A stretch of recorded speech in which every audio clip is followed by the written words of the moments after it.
Good evening, students. Welcome to the session. And this is going to be your last session for your attempt on the revisionary classes that we were conducting. So let us start with it. We were dealing with amendments in the last class. We are today going to, do the rest of the amendments that are pending. And then we are going to talk about the judicial updates. And if at all, if some time remains, I'll reflect upon, Finance Act 2024 amendments, which are mostly important. We have dealt with already, but just a quick recap that I would like to do in case we have time in hand. So let's start. The non-resident taxation related amendments. So this is the notification which has been notified with respect to the conditions for the cruise ships. So if you remember, when I was teaching you the international tax class, at that time we talked about the presumptive section 44 BBC. What is that? That provides the presumptive rate for the non-residents engaged in the operation of cruise shipping businesses, right? 20%, right, is the rate which is there. So when it comes to the conditions for the non-resident engaged in the business of operation of cruise ships, the CBDT has a rule which is 6GB. Now, what it provides is this 6GB provides the conditions for the uh, cruise businesses, right? So in that particular case, what do we have to now check into the condition is that the assessee who is engaged in the operation of the cruise ship has to operate a passenger ship having a carrying capacity of more than 200 passengers or length of 75 meters or more for leisure and recreational purposes and having appropriate dining and cabin facility. Like what can be called as a cruise ship? So the cruise ship is basically a passenger ship having the carrying capacity of more than 200 passengers and or length of 75 meters or more, and which has basically the facilities for leisure and recreational purposes having the dining and cabin facility. Basically it should appear like a hotel in the ship. Basically that's what you have to remember, that what is the meaning of cruise ship. It has to operate such ship on the scheduled voyage or shore excursion touching at least two seaports of India or same seaports of India twice. Operate such ship primarily for carrying passengers and not for carrying cargo. Operate such ship as per the procedure and guidelines by the Ministry of the, right? So what you have to remember for the exam purposes is that what is just the meaning of the cruise ship. Cruise ship basically mean, you don't have to remember exactly, but what it means is basically the hotel kind of structure in the ship where you have dining, recreational and the leisure facilities, cabin facilities, right? And it is basically having the facility of carrying at least more than 200 members. And it is operating this voyage, right? At least between two seaports of India. At least there should be two seaports of India, right?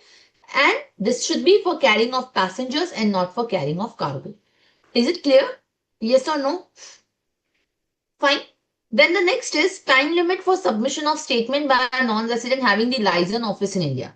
Now, this is the section 285 of the Income Tax Act, which specifies that a non-resident having the liaison office has to submit a statement. First of all, do tell me that what is the liaison office? We had discussed that.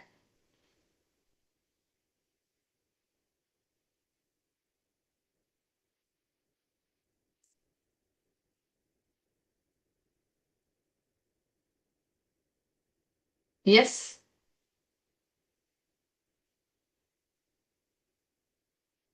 What is the liaison office?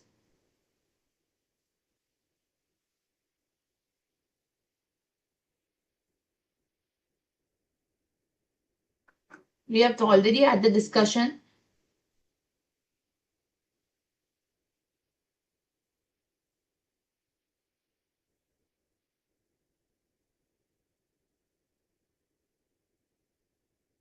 Yes, students.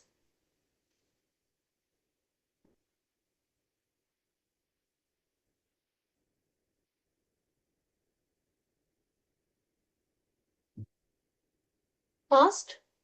What is the liaison office? Ma'am, it's an office of foreign companies representative. Yes, that's right.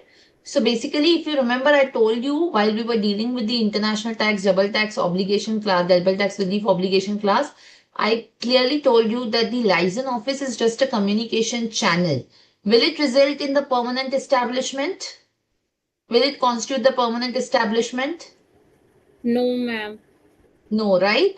So that's what we discussed. If it's just acting as a communication channel, it is doing some support activities, it is engaged in preparatory and auxiliary function, it will not constitute the permanent establishment, right?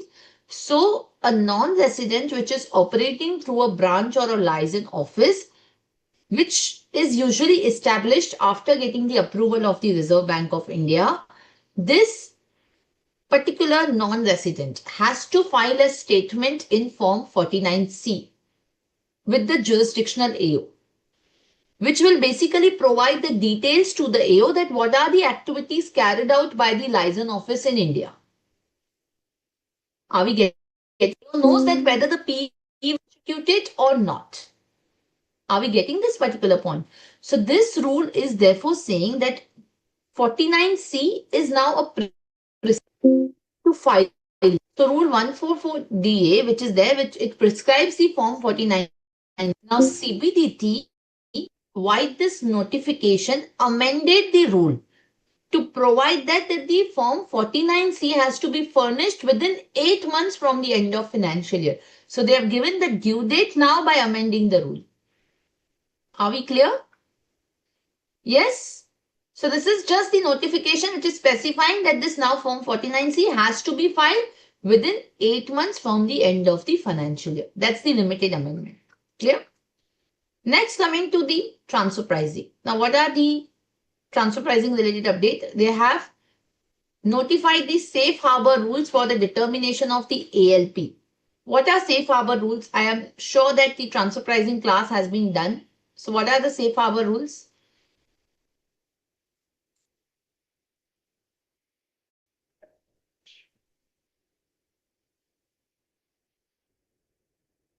Yes.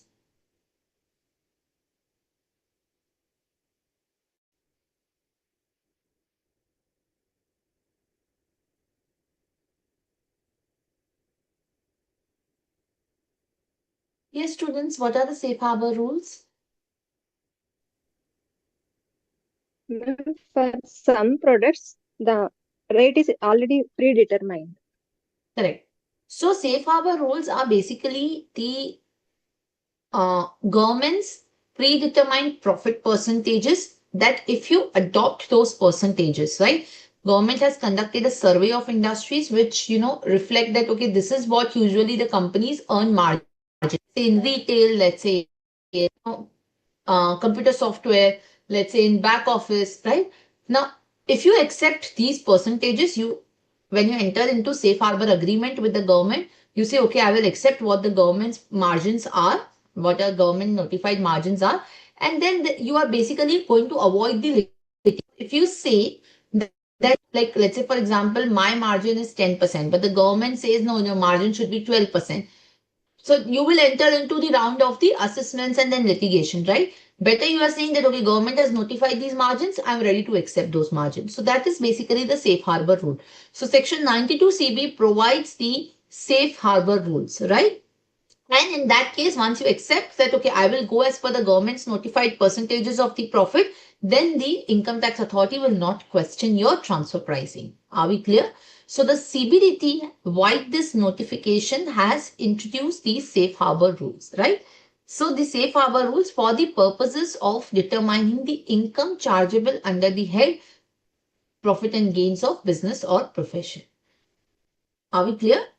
Now, who is the eligible assessee? Eligible assessee is a foreign company engaged in the business of diamond mining.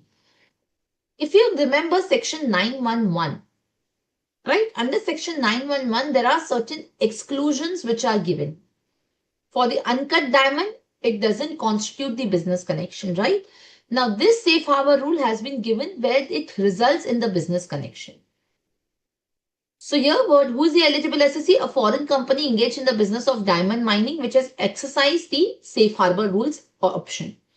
And What should be the eligible business? Business of selling raw diamonds in the notified special zone. Are we clear? What should be the gross receipts? Gross receipts should be the amount paid or payable to the assessee or to any person on his behalf on account of sale of raw diamonds, and the amount received or deemed to be received by the eligible assessee or by any person on his behalf on account of sale of raw diamonds. So any amount paid or payable to the assessee or any amount received by the assessee. The previous year is basically your previous year, which is there. Raw diamonds, they are mentioning that these are the uncut or unpolished, unassorted, unworked, not conflict diamonds. Okay, so there are different categories which are given. Now, if the eligible assessee declared the income from the sale of diamonds, raw diamonds, in accordance with the safe harbor rules, the option for the safe harbor will be accepted by the income tax authority. Are we clear? And what is the percentage which is given? The profit and gains of the business or profession shall be 4% or more of the gross receipts from such business. Are we clear? And once they exercise this option, again, this is working like a presumptive tax only. There will not be any deduction which will be allowable. So if the assessee has exercised the option under this particular safe harbor in any previous year and such option is accepted by the authority, then no deduction under section 30 to 38 shall be allowed, meaning no depreciation also will be allowed, no additional depreciation, no general deduction, nothing. The WDV of the asset of such business shall be deemed to have been calculated as if the eligible assessee had claimed and had been actually allowed the deduction in respect of the depreciation for such previous year. Meaning the WDV will continue to be like depreciated because we can't keep the WDV at the original cost only. We'll calculate the notional depreciation, but we'll not allow it as a deduction. So no set off of any unabsorbed depreciation or any losses shall also be allowed. No set off of loss from other business under 70 or other head under 71, which is house property also, shall be allowed to the case. Are we clear? And they have to maintain the books of accounts, the tax audit, the transfer pricing audit report, they have to keep and maintain that. The master file, the country by country report, all of that they have to maintain. So the assessee has to furnish the form 3CEFC also to the AO before furnishing the return of income for the purpose of exercising the option of safe harbor. If the assessee does not exercise the option of safe harbor, the income shall be determined as per the normal provision of the Act. And if the assessee has basically concealed any facts or has stated any incorrect facts in the application, then the safe harbor application will get rejected and it will be treated as invalid. Any questions so far?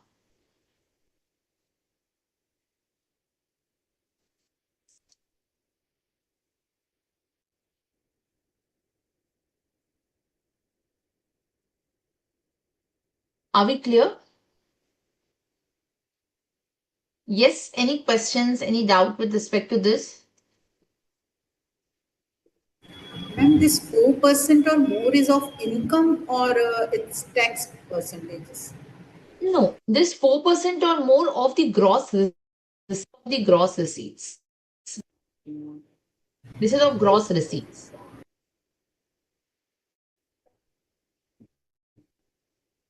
Okay, any other question? Okay. Next is the notification which has been specified for the conditions and activities for the finance companies which can qualify for the exclusion from applicability of section 94B. What is section 94B, students?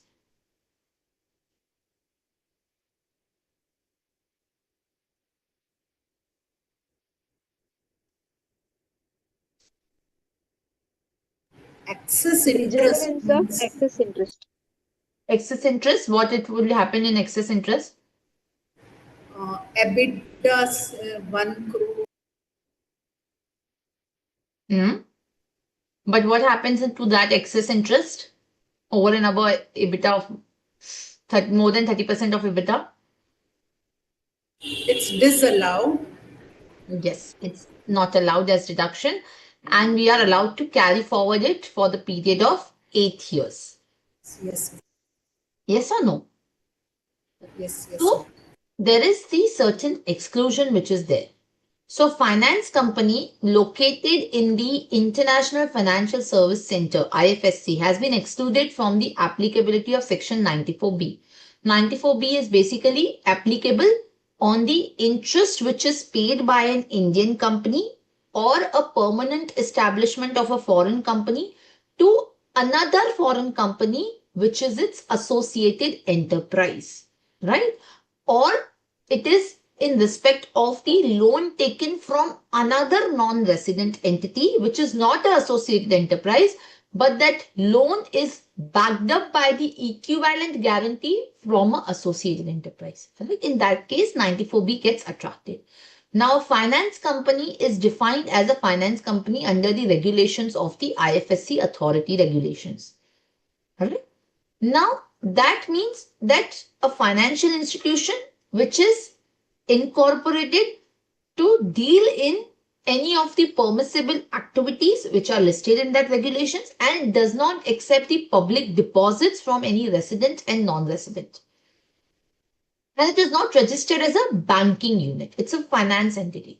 So CBDT has notified to provide that the finance company located in IFSC shall only carry out any of these activities, which is lending in the form of loans, commitments and guarantees, credit enhancement, securitization, financial lease, factoring and forfeiting of receivables, or functions of global or regional corporate treasury centers such as borrowings, lendings, hedging of currency, commodity risk or investments, cash management, structured credit, intragroup financing, financial budgeting and similar other treasury services and activity.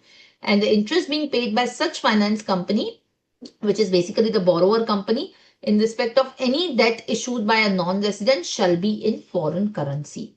In those cases, the 94B will not get attracted. Any questions, any doubt? Yes, so this completes your amendments which are applicable for your specific attempt. Any questions that you have? Yes. Fine. Okay. So let us now move to the judicial updates then. These were the statutory updates. See, out of the statutory updates, let me be very clear. I can, tell you that, for example, this update which is there relating to the finance company, it is not that important. What you can remember is basically that the finance companies which are set up under IFSC regulations are not required to comply with section 94B. That's it. Yeah, safe harbor one is again important, right? It can be asked as a, 4 marks question as a case study, right? Wherein for these diamond companies which are selling the raw diamond, which is a foreign company, right, which is in the diamond mining, selling the raw diamond, 4% rate has been prescribed of the gross receipts, right? And to them, transfer pricing audit is applicable. You have to remember that no further deductions will be allowed, no losses set off carry forward will be allowed. So this is how you can remember. Again, this time limit for submission of a non-resident having liaison office in India, not that important. What you can just remember is that liaison office is required to submit a form. Due date is 8 months from the end of financial year. Again, this conditions for the non-resident which is engaged in the operation of cruise ships. As I told you, you have to remember what is just the meaning of cruise ship, basically, which is working like a more like a hotel under the ship, right? Having more than 200 passengers capacity and touching more than 2 ports in India. Now coming to this particular compounding application, this is important. This you can, do it in detail because this is something which has been introduced as a new notification. It's a new guidelines. So this can be important. Then secondly, if you ask me about this TDS, TCS, that day only I told you that, what are the persons which are notified. Again, this is pertaining to the IFSC units which are notified to whom this is not applicable. So you can just remember like that. Fine. So that complete, statutory update. Any question, any doubt before we move to judicial update? No? Okay, let's start. So first case is the Supreme Court judgment in the case of Jupiter Capital Private Limited. Here the question was before the Supreme Court whether the reduction in the share capital by a company results in the transfer or can be characterized as a transfer under section 247 in the hands of the shareholder. What happens in the capital reduction, students?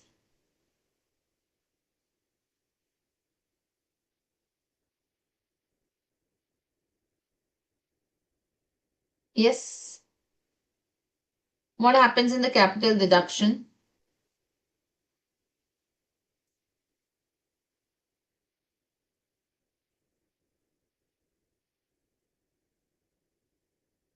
Yes.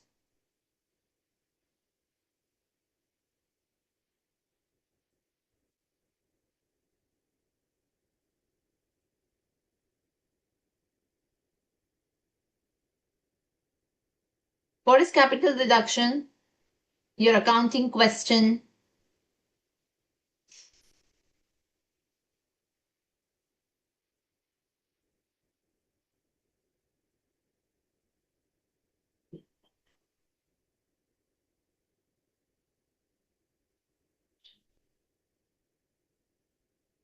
Means reduction of share capital of company. Yeah. What does that mean?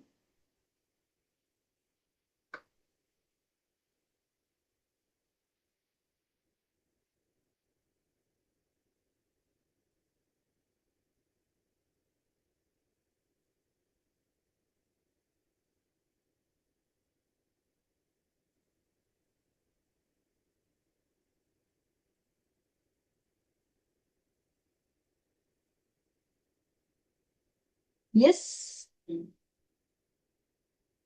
Why is the capital reduction first of all taken place?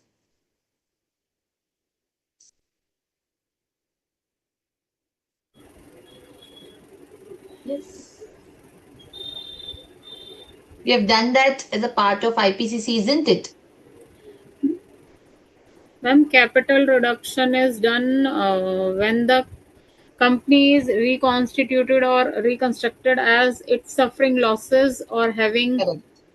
losses from a long time, and it wants to uh, re regenerate or renew it to get start again. So basically, the capital reduction is a process, okay, where the company will reduce its share capital by cancelling its share, isn't it? So we used, if you remember in the IPCC, right, you had something called as this entire chapter on capital reduction, right? So there what we used to do is we used to reduce the paid up value of the share capitals also, right? So if the 10 rupee share is there, you would reduce it to, let's say, 2 rupee. Does somebody recollects that? Yes or no? Yes, ma'am. Yes. Yeah. Now, why is that done? What is the purpose of doing that? Because the company is suffering from the financial losses, right? And now it wants to reduce those particular losses. So basically, we are doing the reconstruction of the company itself by the reduction of the share capital. So whenever the company is having any kind of losses, in that particular case, the company usually opt for the reduction of share capital. This is also provided under the section 66 of the Companies Act, which lays down the procedure in respect of the reduction of the share capital, which can be only done subject to the confirmation by the NCLT. Are we clear? So under the reduction of the share capital, the company extinguishes or reduces the liability of the shareholder. See, only when you understand the character of the transaction, you'll be able to appreciate the taxability of the transaction. Right? So the company extinguishes or reduces the liability of the shareholders in respect of the unpaid amount on the shares held by them. It pays off any paid up share capital which is in the excess of its requirement, right? or it cancels the paid up share capital, which is a loss, because what is basically your net worth? Net worth is your share capital plus the reserves, right? And if your reserves are in loss, right, so that is eroding your share capital only. So I'm just cancelling that paid up share capital, which is loss.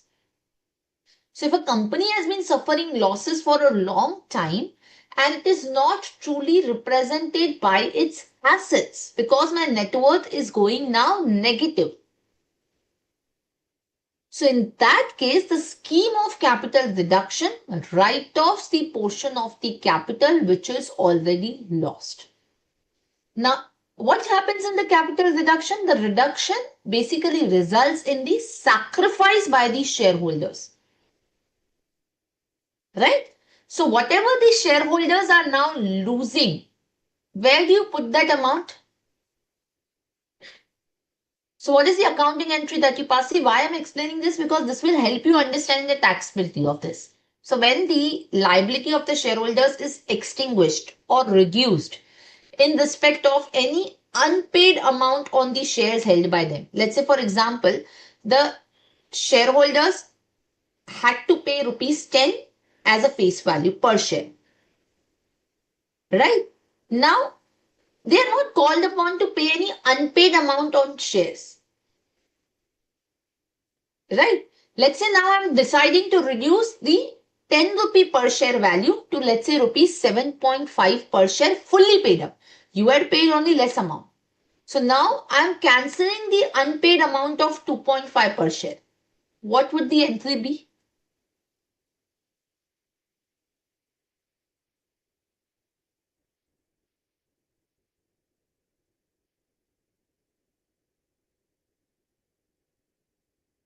Yes.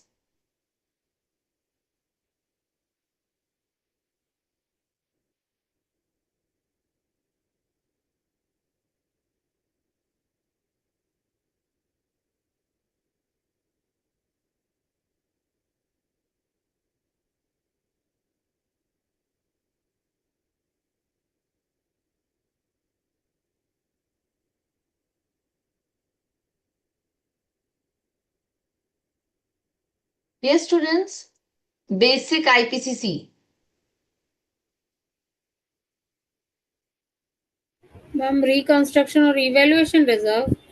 Correct. Yeah. So basically, when you, let's say, for example, I had paid only rupees 7.5, I had to yet pay, there was yet a call remaining of the 2.5. Now I'm saying that 7.5 is fully paid. So what I'll do is I'll debit the partly paid share capital account and credit to fully paid account. Now I'll say this is the fully paid share. Right? So here there is no capital deduction account which will get created, because now I'll say my new share capital is basically fully paid. I don't have to make any further calls. I have not received any money. But when I'm paying off the excess capital, so let's say for example, when the company is running into losses and it decides to refund the excess capital to its shareholder.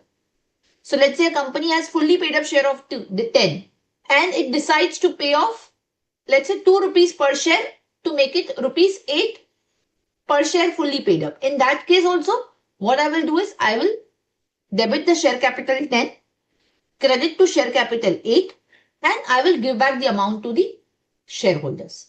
Here also, there will not be any capital reduction account which will be coming into picture.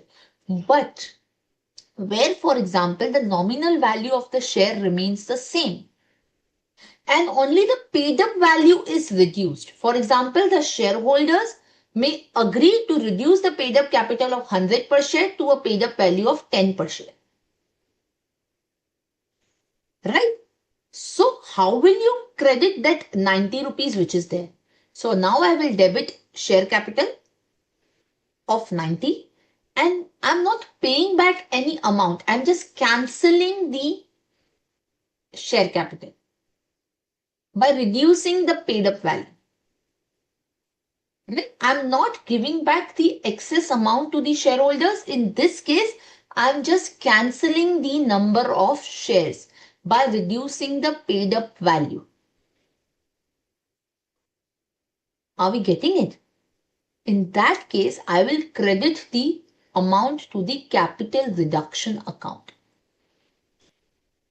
So where the paid up capital is reduced or the nominal value of the shares are reduced, in that case, I will credit the amount to the share capital deduction account. Are you getting this particular point? So if the company decides that the shares have to be written down and we are not paying any amount to the shareholders, in that case, I will credit the amount to the capital reduction account. Clear? Now here, if you look at the question is whether the reduction in share capital without any change in the shareholding pattern and the face value of shares. There is no change in the shareholding pattern. There is no change in the face value of shares. Whether this constitutes a transfer under 247. So in this particular assessee was incurring the losses. The assessee company was incurring the losses. And as a result of which the net worth was eroded. So it had filed the application before the High Court for reduction of the share capital to reduce the loss, to set off the losses against the paid up equity share capital. And it received the approval also. So the share of the assessee was reduced from 15.33 crore shares, which were representing 99.88% of the total shares of the Indian company, to only 10,000 shares. So the shareholding was reduced from 15 crores to only 10,000 shares. However, the face value of the shares remained at 10 rupees only even after the reduction in the share capital. Here, the paid up value was not reduced. Are you getting this particular point? In the earlier case, what I was talking to you about is that whenever the paid up value is reduced, here we have not reduced the paid up value. So the assessing officer held that this reduction in the shares of the company did not result in the transfer of a capital asset in the hands of the shareholder. So AO's view was that although the number of shares got reduced by virtue of reduction in the share capital, yet the face value as well as the shareholding pattern has remained the same.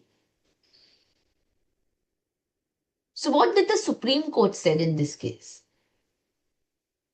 So here the Supreme Court noted that whether the reduction of the capital amounts to transfer or not, they referred to an old decision of the Supreme Court in the case of Kartikeya v. Sarabhai, wherein the Supreme Court had held that the definition of the transfer under 247 provides what?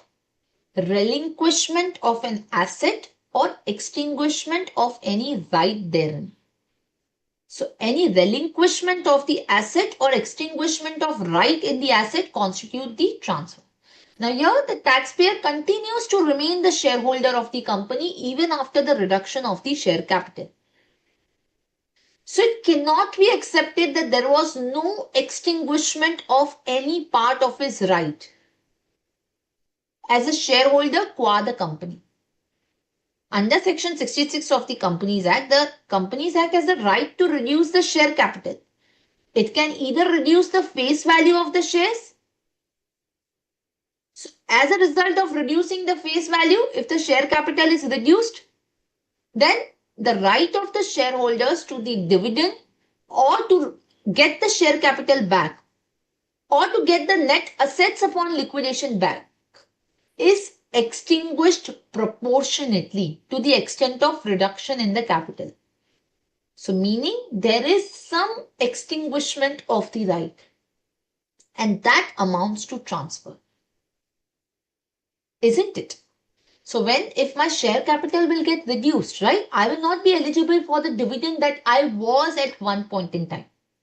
I will not be eligible for the distribution of assets on liquidation to the extent I was eligible at one point in time. I will be still, but the amount will also go down. So in this case, where the face value per share has remained the same before the reduction and after the reduction, however, the total number of shares have been reduced from 15 crore to 2,000, to 10,000. It can be said that on account of reduction in the number of shares held by the assessee in the company, the assessee's shares or assessee's rights in the 15 crore shares have been extinguished. Are we clear? So reduction of a right in the capital asset would amount to the transfer under 247. So relinquishment of any rights can be considered as a transfer. Are we clear? So reduction of the share capital or redemption of the shares are nothing but the transfer. Clear? So the Supreme Court in this particular case held that the term extinguishment is of a wide import. And where even though the face value has remained the same, but the share capital has reduced and therefore the assessee's right has been extinguished to the extent of 15 crore shares. And therefore, this amounts to the transfer of the capital asset. Are we clear? Any questions, any doubt? Is this judgment clear to everybody? Yes? Yes or no? Yes or no, students? Is this Yes. judgment clear? Yes, Okay, ma'am. fine. Next is again the Supreme Court judgment in the case of Travel Designer India Private Limited. Now here the question before the Supreme Court was that for the purpose of computing the period of limitation under 143(2), the relevant date is the date of filing of the original return of income, or if the return is treated as defective under 139(9), then the date of removal of the defect in response to the notice issued under 139(9). So let us understand this first, the facts of the case. The year the assessee had filed its return of income under 139(1), which is basically the original return, on 28th November 2023. The return was found to be defective. And accordingly, the assessee got the intimation on 10th July 2024 to correct the defects within the period of 15 days from the receipt of the said notice. The defects were rectified on 19th July 2024. Subsequently, the AO issued a notice under 143(2) on 11th June 2025. What is the notice under 143(2), students?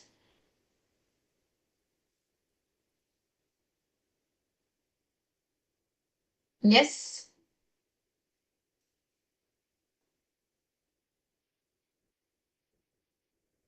What is 143(2)?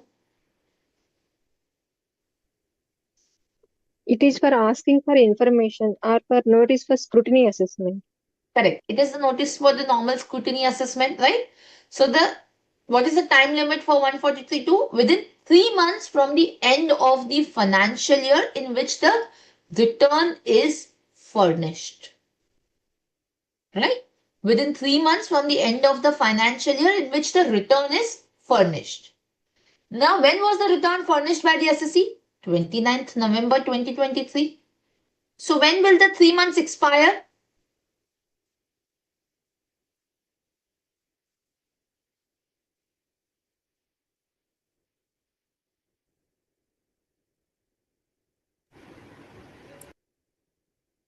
February 24. It is 3 months from the end of the financial year, not from the month in which return is furnished. What is the end of the financial year in which return is furnished?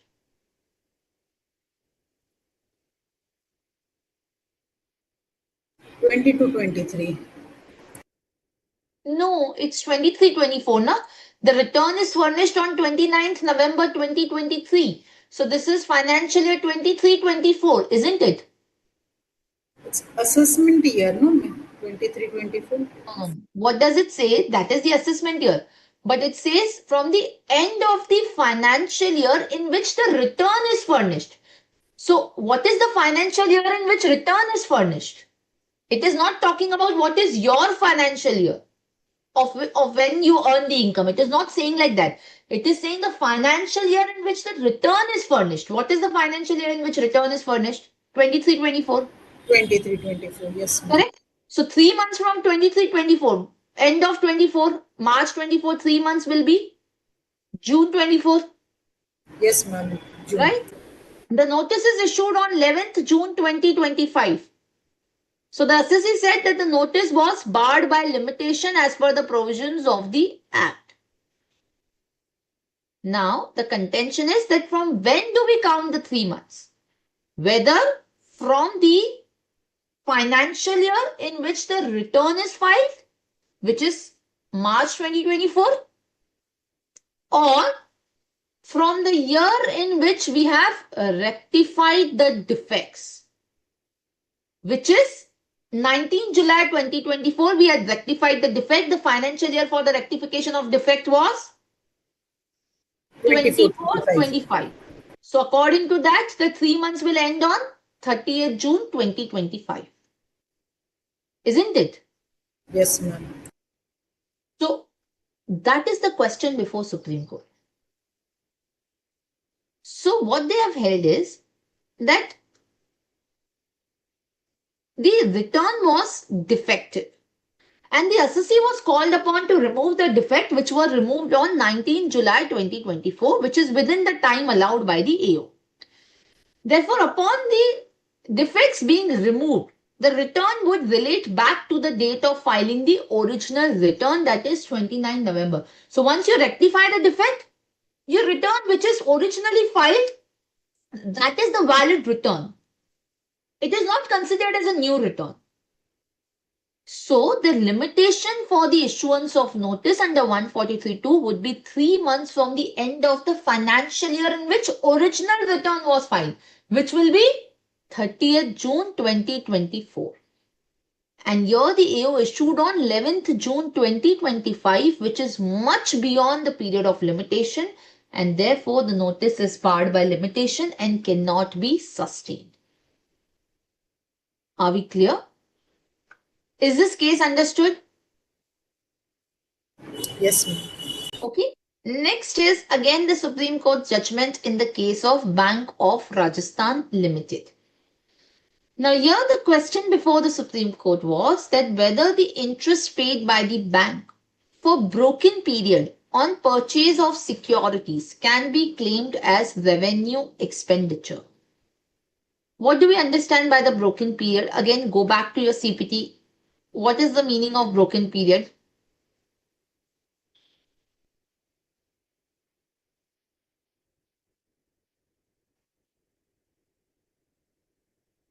We have done this as a part of CPT.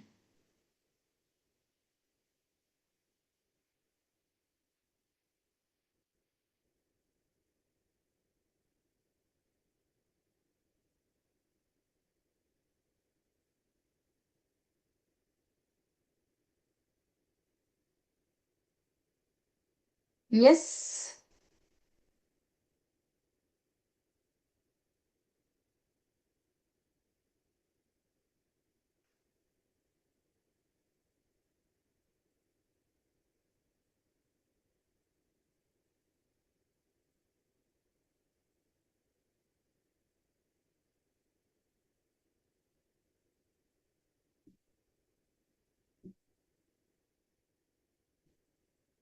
What is broken period interest?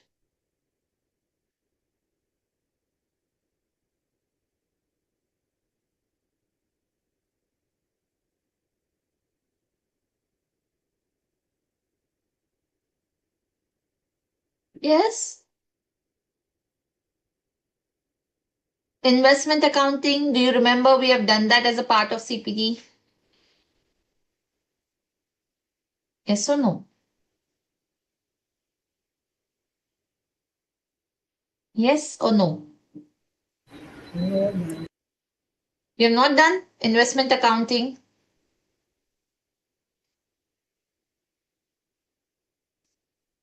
So broken period interest is basically, let's say for example, when you purchase the securities, right? In case, let's say you purchase the security between mid of the month. Let's say the interest on the debentures or interest on the securities is payable on, let's say, first of every month, right? Let's say it is payable on first of every month. Now, when you purchase the security, let's say on 15th, like let's say I have purchased the debentures on which the interest is payable on first of every month. Now, let's say I am paying the, I'm purchasing the security on 15th of the month. Now, what will happen? The seller will say, look, the next interest is due on next first, right? So from 1 to 15, since I have held the security, I should be entitled for the interest of that. So not only you should pay me the price of security, but you should also pay me the interest from 1st till 15th. Because till that point in time, I had held the security. Because if you do not pay me, then what will happen? Even though I held till 15th, but when on the next first, you will get the entire interest, which is from the last first to this first, which is incorrect, right? So they will say that you give us the compensation for that interest. Basically, you pay me that particular interest amount. Fair deal? Yes or no? So that is basically considered as the broken period interest. So what you pay from the 1st until 15th, that is considered as the broken period interest. Now the question here is whether this is allowed as the revenue expenditure. Are we clear? So that is our question over here. So in this case, the bank was there and it had classified these securities as the stock in trade. And the SSC consistently followed the method of setting off and netting the amount of interest paid by it on the purchase of securities, which is basically the broken period interest against the interest recovered by it on the sale of security, and was offering the net interest to the tax. So whatever interest it was paying to the buyers, to the sellers, and whatever broken period interest it was collecting, it was offering the net amount to the tax. Now, here the Commissioner of Income Tax had exercised the revision under 263, holding that the broken period interest forms the part of cost of acquisition and is not the expenditure that one should allow. This should form part of the cost of acquisition and should be considered as under that. So what did the Supreme Court held here? The Supreme Court noted that the banks are required to purchase these government security to maintain the SLR, right, under the statutory liquidity ratio. And as per the RBI's guideline, there are 3 categories of security: held to maturity, available for sale, and held for trading. As far as the available for sale and held for trading are concerned, banks are holding these kind of securities, right, stock in trade, because these are held for trading and available for sale. So therefore, in these 2 categories of security, the benefit of the broken period interest will be available as deduction. As far as the held to maturity are concerned, which are considered as a long-term investments, right? They are held up till their maturity period. They can't be sold basically.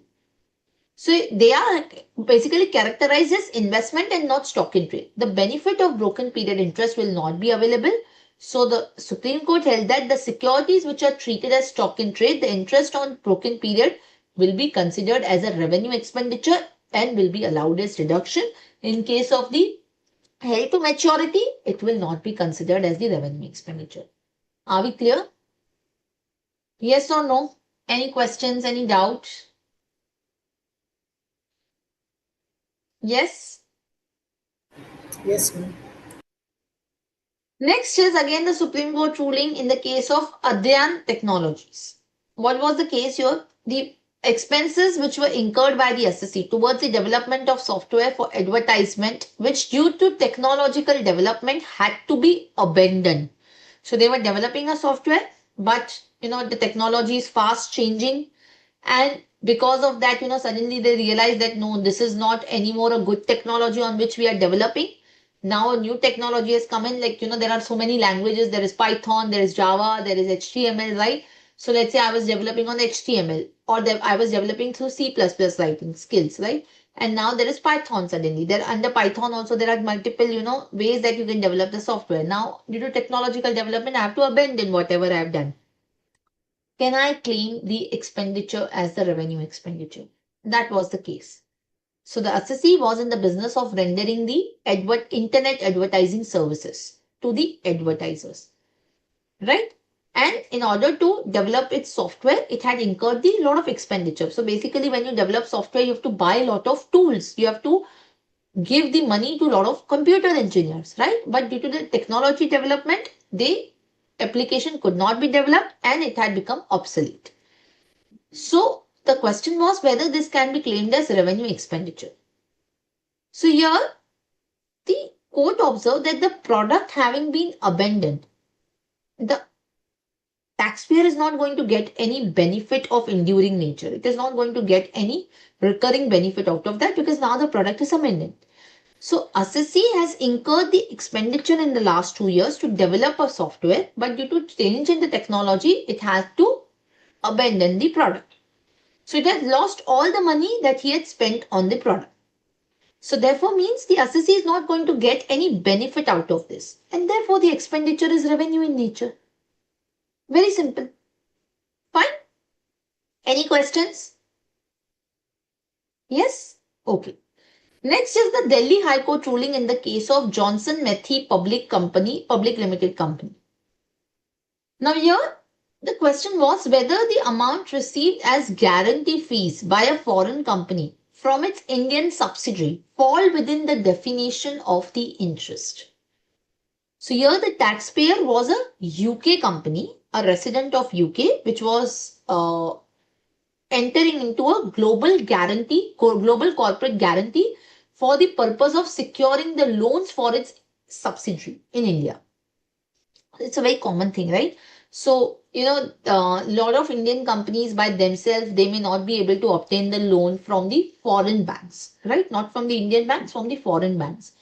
So, foreign banks usually have the cheaper rate of interest compared to the Indian bank. So, what the global companies do is, if they are the parent companies, global parent companies there, they would, give the guarantee to the, let's say, Citibank US, that I am giving the guarantee, you give the loan to my subsidiary on my guarantee. I am a US resident or UK resident. I am giving you the guarantee that, if any default happens, I'll pay up the liability. You give the loan to my subsidiary. So the Indian subsidiary will pay the guarantee charge to the parent company. Now, whether this will be considered as interest under 228A.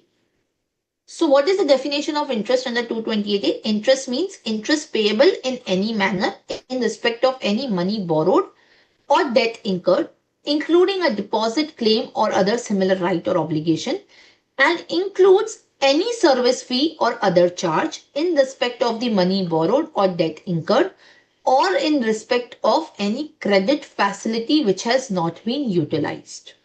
Right? Now, why is this definition of interest important? Why is it important that we can whether we can characterize it as interest or we can characterize it as any other income? Because under the treaty, if it is characterized as interest, the tax rate will be lower as compared to the tax rate on the other income. And the treaty also, the definition of interest is given. So under India-UK treaty, the interest is defined to mean income from debt claim of every kind, whether or not secured by mortgage, whether or not carrying a right to participate in the debtor's profit, and in particular income from government securities, income from bonds or debentures, including the prices and premiums attaching to such security, bonds or debentures, but subject to the provisions of the article para 9, and shall not include any item which is treated as a distribution under the provisions of dividend article. Now, this is the definition given under the treaty. So, the court here held that the word interest, which is defined under the treaty and under section 228A, has to be understood in a contextual manner. Right?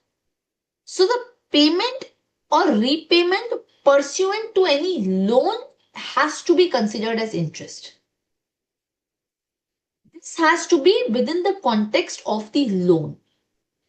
Right? And the loan is between the borrower and the lender. So if you look at, for example, 228A, it says interest means only the interest payable in the respect of money borrowed and includes any service fee or other charge in respect of money borrowed. So now, can guarantee fee fit within any service fee or other charge under 228A? That is the main question. So the word interest does not take into, in its context, any payments made to the stranger who is not fitting within the who is not basically the lender or the borrower. Though the guarantee fee is connected incidentally to the loan. However, for the purpose of the term interest is on the loan which is a contract between the borrower and the lender, and the guarantor is a third person. So here the guarantor is a stranger to the loan. There is a separate contract of guarantee, there is a separate contract of loan. So the word service fee or any other charge in respect of money borrowed does not extend to the guarantee. The interest is only restricted to the money borrowed or debt incurred. The guarantor is not a borrower or the lender. Are we getting it? The guarantee fee which is paid is on the guarantee given and not on the money borrowed. So the guarantee fee is in relation to what? That in case the Indian subsidiary does not pay the loan, defaults, then the UK company, parent company, will have to pay the amount. So this guarantee fee will not be considered as interest under 228A. Even under the tax treaty, if you look at it, Article 12.5, it says interest to mean income from the debt claim of every kind. It has to be the debt claim. Whether guarantee is on the debt claim, answer is no. There is no loan relationship in respect of the guarantee. Are we getting this particular point? So here also the interest will not include the guarantee fee. Any questions, any doubt? Fine? Yes or no? Any question? So even though your word written is debt claim of every kind, but the guarantee fee is not on the debt claim. So this will not qualify as the interest. Guarantee fee will not qualify as interest. Any questions, students? Any doubt? No. Fine? Yes. So this completes your judicial update as well. Now we are left with some more time, but we'll take a break over here. After the break, what we will do is we'll take into consideration the Finance Act updates, okay? Whatever have been applicable or whatever are applicable for your particular attempt. So we'll take into consideration all those updates and quickly we'll try to go through it as a revisionary for the revisionary purposes. Fine. So let's take a break over here. Yes, ma'am. Okay.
So let us discuss some of the amendments. Now I want you to be speaking to me so that you also can revise. Okay.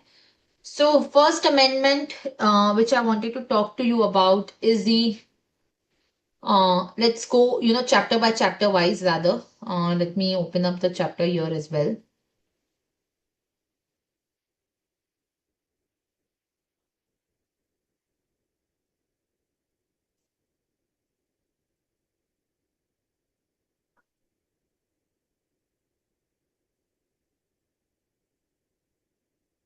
Let's see what are the amendments in the basic concepts. First of all, under the tax rates, yes, any update under the tax rate that you can remember before I tell you? Yes, students, what are the updates under the tax rate?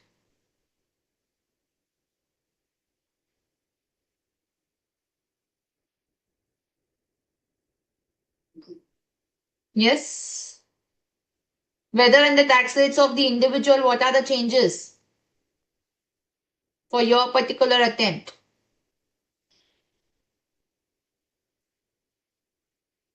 Yes.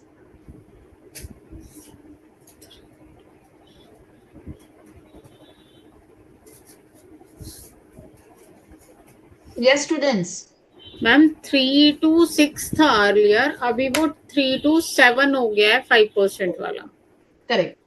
So we now have 3, 3 to 7, 5%, 7 to 10, 10%, 10 to 12, 15%, 12 to 15, 20%, and above 15, 30% under the default tax regime.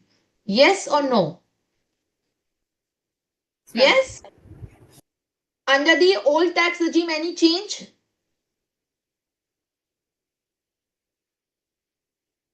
Any change under the old tax regime, students?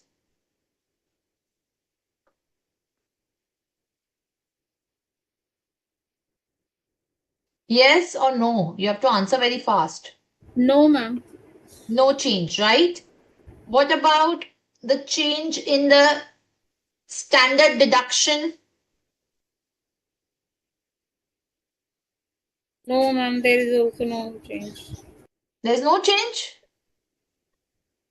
For 115 BAC, it is 75,000. Yes. 115 BAC now, for that the standard deduction is 75,000.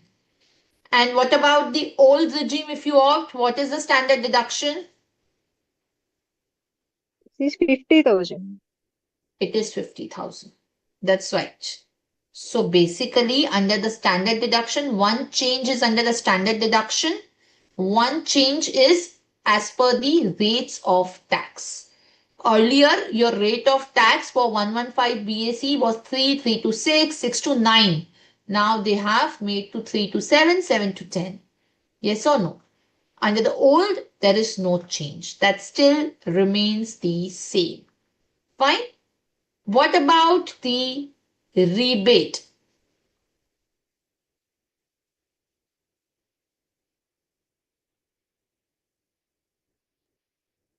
Under new regime, it is 25,000 up to. Is it 25,000?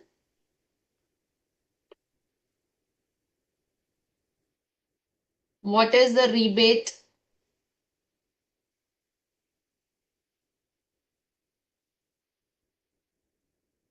Yes.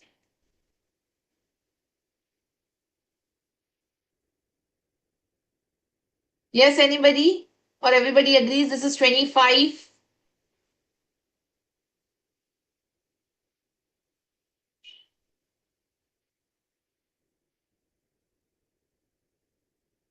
Yes, I'm not getting answers. We have discussed all of these amendments, students. Yes or no? Yes, ma'am. This is 25,000 where the income does not exceed how much?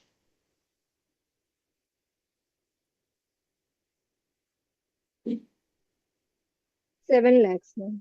Correct. The income does not exceed rupees 7 lakh. Fine. And under the old regime, what is the rebate? It is 12,500 if income does not exceed 5 lakhs. Correct. So that is still the same. Fine. What about the surcharge? Any change in the surcharge under the default regime?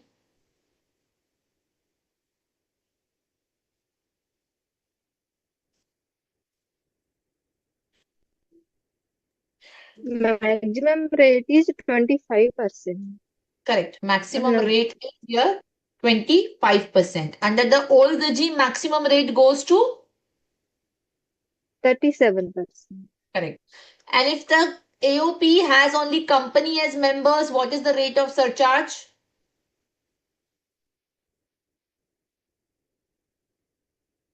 What is the rate of surcharge? 15%. Right? For them, the maximum surcharge, if AOP only has company as members, the maximum rate is 15%. Fine. Any change for the firm LLP under the tax rate, under the surcharge?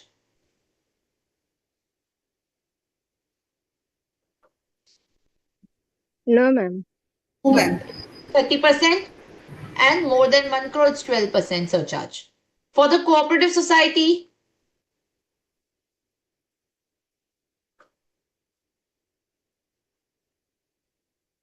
any change? No, right? No change under the cooperative society. Even with respect to the surcharge also, right? For the domestic company, the tax rate here, if your turnover or gross receipt in 22-23, it is less than 400 crore, it is 25%. Any change under 115 BAA or BAB?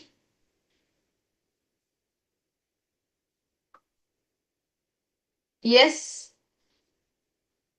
Any change in 115 BAA or BAB? No, ma'am. No, right? Any change in surcharge? Answer is no. For a foreign company now, what is the tax rate? 35%. 35%. Now it is 35%, right? So that is one thing which is changed. The surcharge still remains the same. So that is about the basic concepts chapter, the changes that we are discussing, right? Next is section 10. Any changes under section 10 which you can recollect? Yes.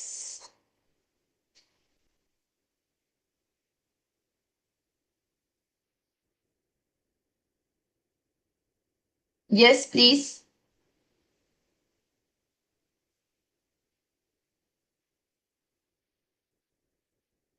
No, So there ma'am. are few changes here which I would like to, tell you. Small changes. For example, if you look at section 10(4)(d), 4D, what is 10(4)(d)?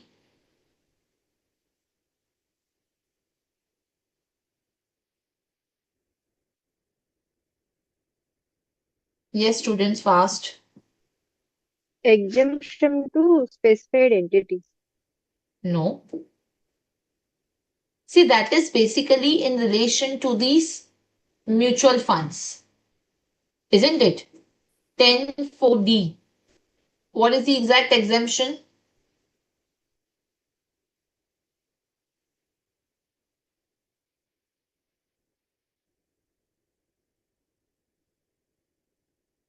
Yes.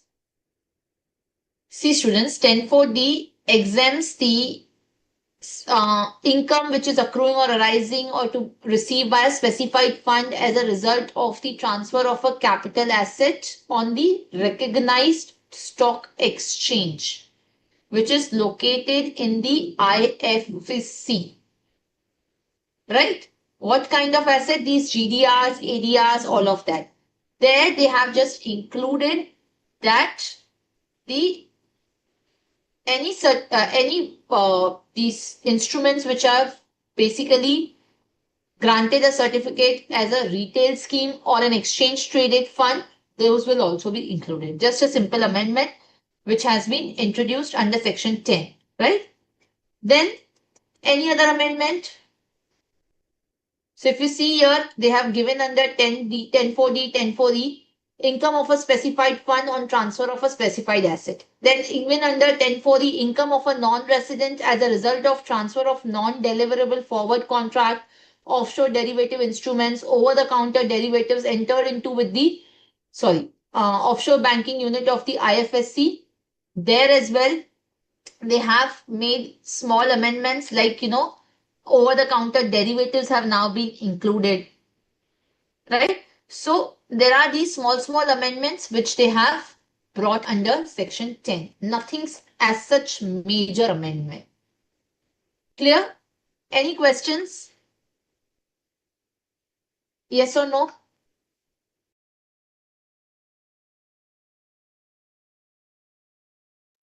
Yes or no? Any questions? Any doubt? Yes? Is this clear? Okay. What other amendments are there under section 10? So there is receipt from the LIC under 1010D, which is exempt. Receipt from the LIC under 1010D, which is exempt. There is a simple amendment which has been made that if any sum is received under the life insurance policy issued by the IFSC insurance office, that will not be, that will be considered as exempt. Are we clear? That will be considered as exempt even in those cases where the amounts are more than 2,50,000. Clear? So these are the simple, amendments under 10, not something, very major amendments that we are talking about. Clear? Fine. Any questions? Any doubt? Okay. So this is about section 10. Next is PGBP. Now, what are the amendments under PGBP?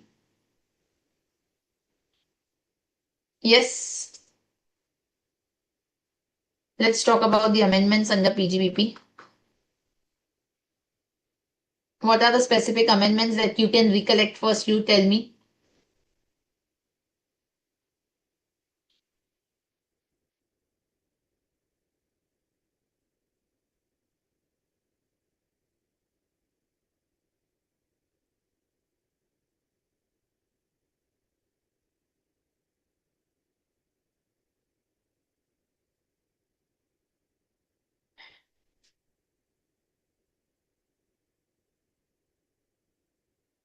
Yes. Any amendments in PGBP or not?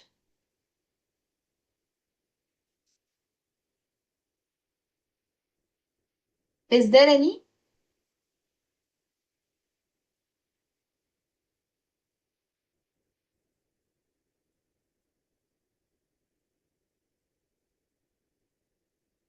Yes.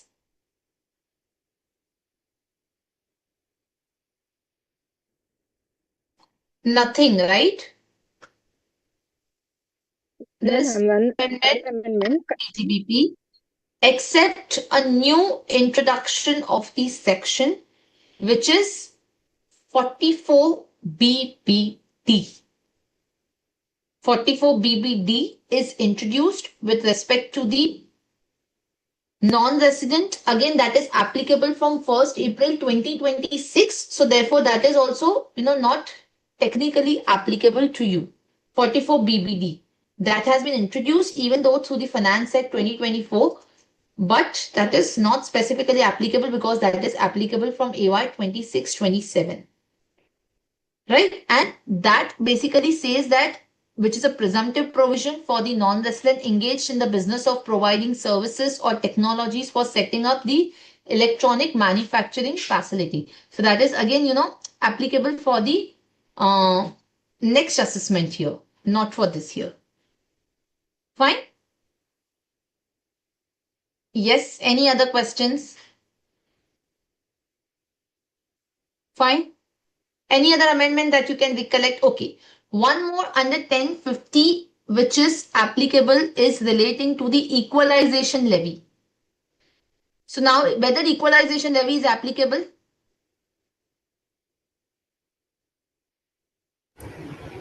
Equalization levy 2% is there. No, it is removed from our study material. Correct. It is removed. So even earlier, when the equalization levy used to be applicable, there used to be no income tax in relation to that equalization levy, right? So now that exemption is removed. So earlier under 1050, there used to be an exemption saying that if the equalization levy is paid, then there will not be any income tax. Now that exemption is also removed because the equalization levy has been changed. Fine. Under 28, there is one important amendment which none of you talked about. What was that? Can somebody recollect?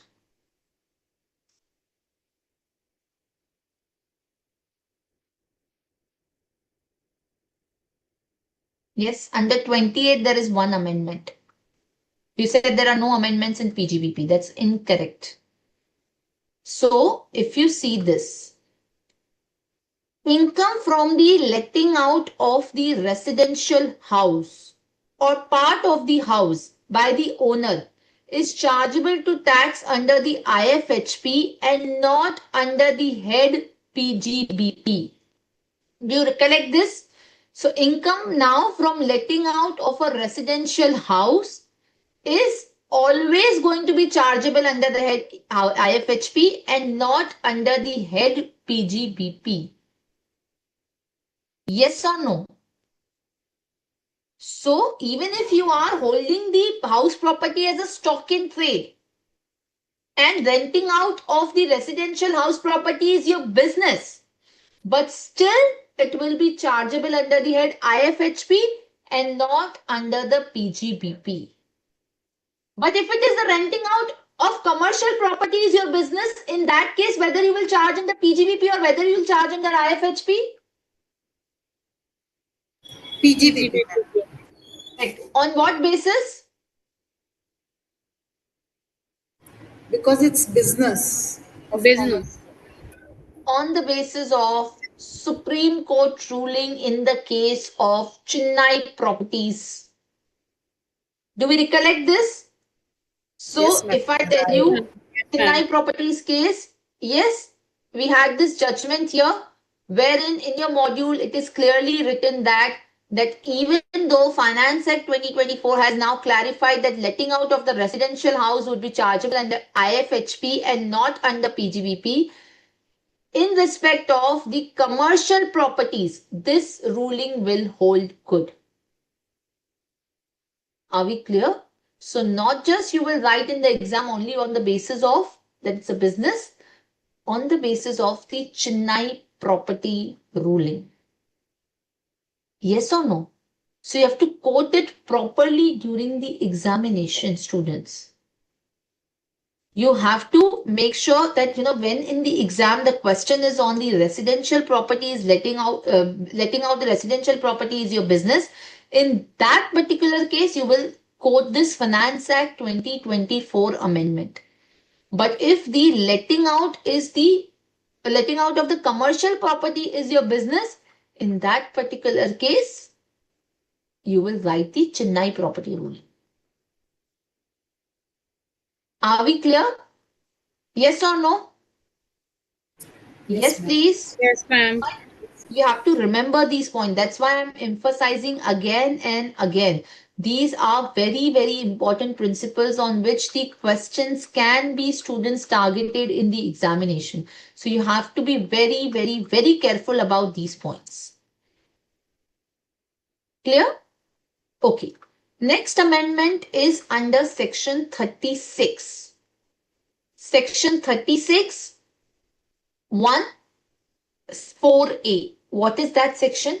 Can anybody tell me? 3614A. What is that section? Employees' contribution to the account of the employee under pension scheme. Correct. And what is the amendment? The rate was increased to 14% of the salary. Very good. So under 3614A, the deduction earlier was restricted to how much? 10%. Right? The deduction earlier was restricted to the 10%. Now it has been increased to 14%. 14%. If you go to section 3614A here, I'm just opening up this section only. Yeah, this is 4 and 5, 4. This is employer's contribution to the account of the employee under the pension scheme. This deduction earlier was restricted to 10% of the employee's salary. Now it has been taken to 14%. So you will get up to 14% of the salary of the employee. The employer will get the deduction. Are we clear? Yes. And what will happen in the hands of the employee?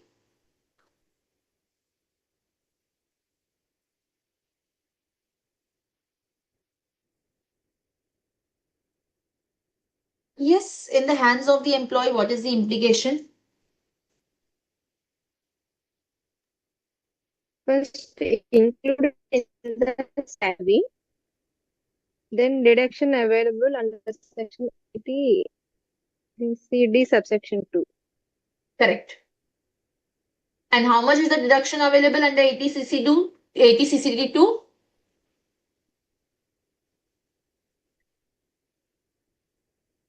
For central government, state government employees, 14%. Correct. Others, 10%. No. So there is a catch. So see, this is how you have to revise even for your exam purposes, student. Right?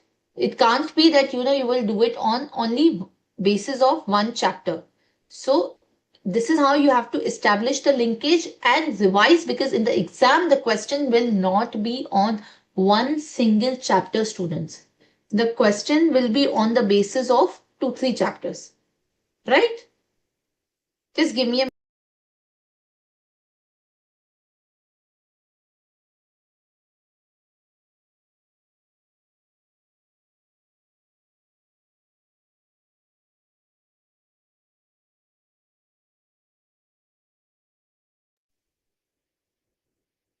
Are we clear? So 80 2 which is there, right? That allows the deduction on the contribution to the NPS. Now, if the employer is the central government, that is fine. You will get the 14%.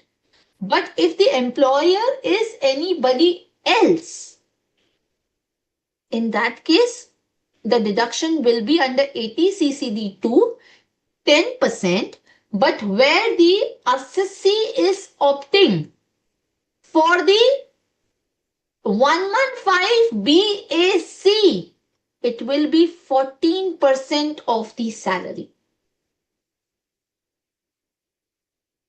Are you getting this catch? So, under PGVP, the employer's deduction is restricted to 14%. In 80 2, if the employer is the CG or SG, then the deduction is 14% of salary. And in case of contribution by any other employer, if you go for old tax regime, you will get 10%. If you go for new tax regime, you will get 14%. Are we getting it? Whether this is subject to 1,50,000 limit?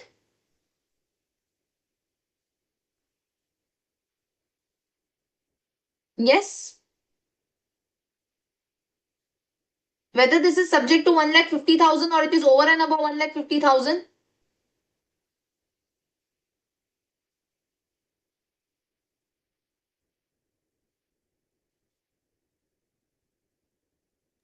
Over, ma'am. Is over and above. This is not subject to 1,50,000 limit. Are we clear? What about the employee contribution? How much deduction the employee gets?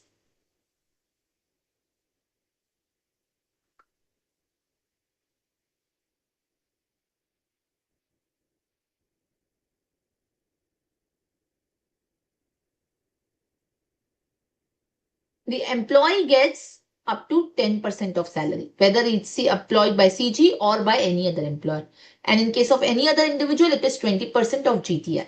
And this is subject to the 1,50,000. Are we clear? Yes or no? Fine. So 80CCD2 is available even under the 115 BAC regime. Remember this, and this has been increased to 14% where you are exercising the option under 115 BAC.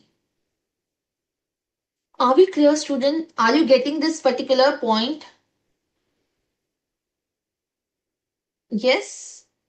Then can you give us an example of numerical this for employer and employee? See, we have done this example in the revisionary class already.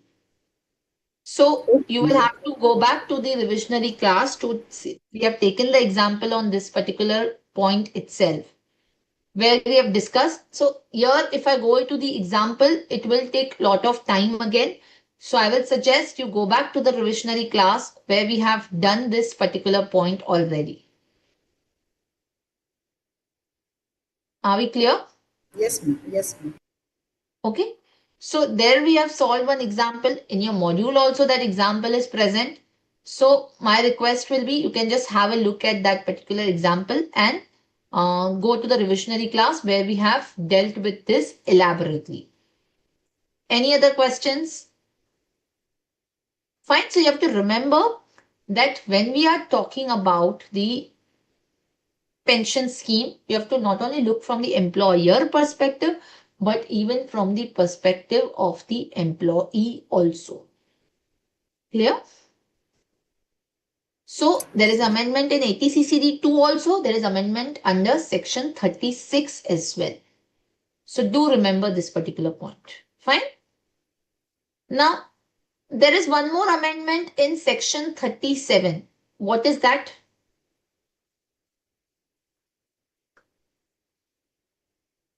There is an amendment in section 37 of the Income Tax Act. What was that amendment? Can anybody recollect?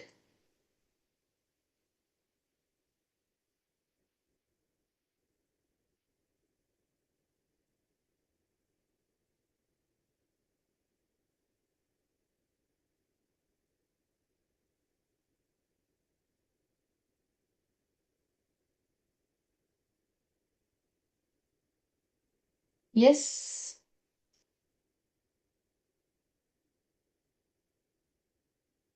Okay, let me tell you.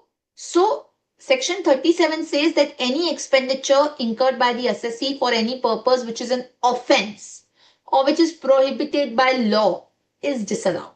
Right? Now, there they have included that what will be considered as the expenditure for offense. So, they have said any expenditure which is incurred to settle the proceedings initiated in relation to the contravention under the law will be considered as not an allowable expense. So any expenditure which is incurred to settle the proceedings, basically to compound any offense, to settle any proceedings, that will not be allowable expenditure. Are we clear? So that's again a very small amendment introduced under section 37 of the Income Tax Act. Next is the amendment under 40 section 40 subsection B, subclause B. What is the amendment? 40B. What is that? This partnership forms Correct. What is the change in that? instead of 1,50,000, it's 3 lakhs. Correct. And that's it. So 40B, which is there, is the expenditure in relation to the remuneration paid to the partner. Right? So here they have changed now on the first 6 lakh of book profit, they have made up to rupees 3 lakh or 90%, whichever is higher. So any remuneration paid to a working partner, which is allowed now only to the extent of rupees 3 lakh on first 6 lakh of book profit, or in the case of loss. So how much it is? 3 lakh or 90% of book profit, whichever is higher, on the balance 60%. So earlier it used to be 3 lakh. Now it has been substituted to 6 lakh of the book profit, for 6 lakh of the book profit, and from 1 lakh 50 it is now substituted to 3 lakh as the quantum of deduction. So that is a very, very, very important change. Remuneration to a working partner, there are these new limits which on the first 6 lakh of the book profit, or in case of loss it will be 3 lakh or 90% of book profit. Are we clear? So this is a very important amendment which has been introduced. Next amendment which is there is in relation to the section 44 BBC. What is 44 BBC? We did yesterday only. Yes, ma'am. Cruise. Correct. Cruise. What is the amount that we have decided we will be having? 20%. Right? 20% of the amount paid or payable on the account of the carriage of the passengers, or amount received on account of the carriage of the passengers. Right? 20% will be deemed to be the presumptive profits. Are we clear? Yes or no? Yes, ma'am. Fine. So this is in relation to the PGBP chapter. These are the amendments.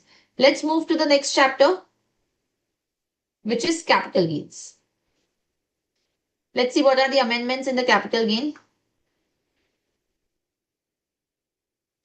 The first amendment which has been there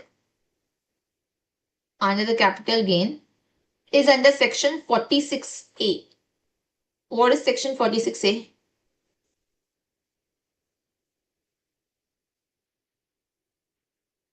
Yes, this is capital gain on buyback of shares or other security. What is the amendment? Can anybody tell me? Yes, ma'am. Now shareholders will pay the tax. Previously, company are paying on buyback of shares. Correct. So now the shareholders are required to pay the tax. Earlier there used to be the buyback tax which used to be applicable. That is not there. But under which section there is a change which is made in respect of this provision? There is one more section where there is change getting reflected.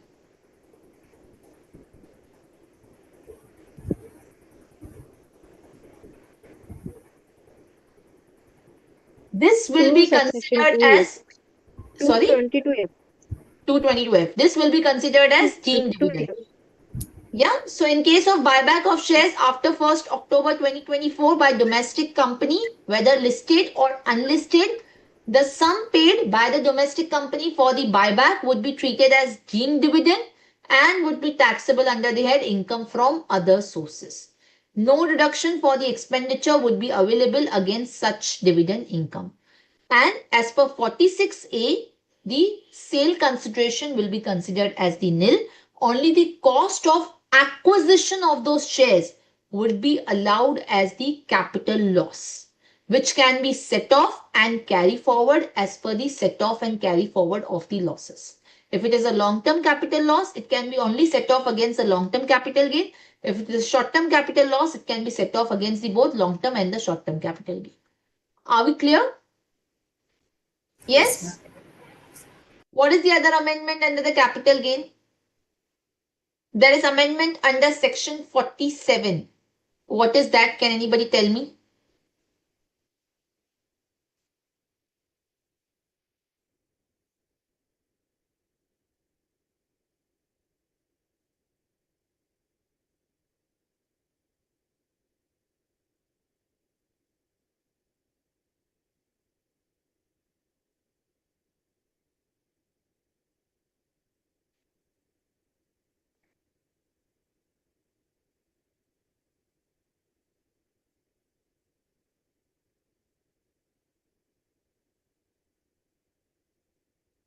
Yes. What is the amendment?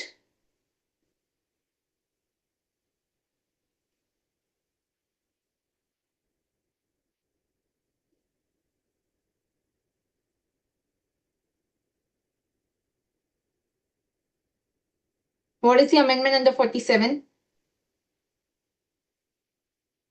Can't recollect? Any transfer under a gift or will or an irrevocable trust. Earlier it used to be like that. Now they have said that any transfer by an individual or HUF. So, if an individual or HUF only transfers an asset, a capital asset under the gift or will, only then it will be exempted under 47. So earlier, transfer of a capital asset under a gift by a company, by a partnership firm was also considered as the not transfer. Now, only when the transfer of a capital asset is by a gift by an individual or HUF, only then it will not be regarded as transfer. Earlier it was by any person. Now it is only restricted to the individual or HUF. So if a company gives the gift of a capital asset, that will be regarded as the transfer, students. Are we clear? Yes or no?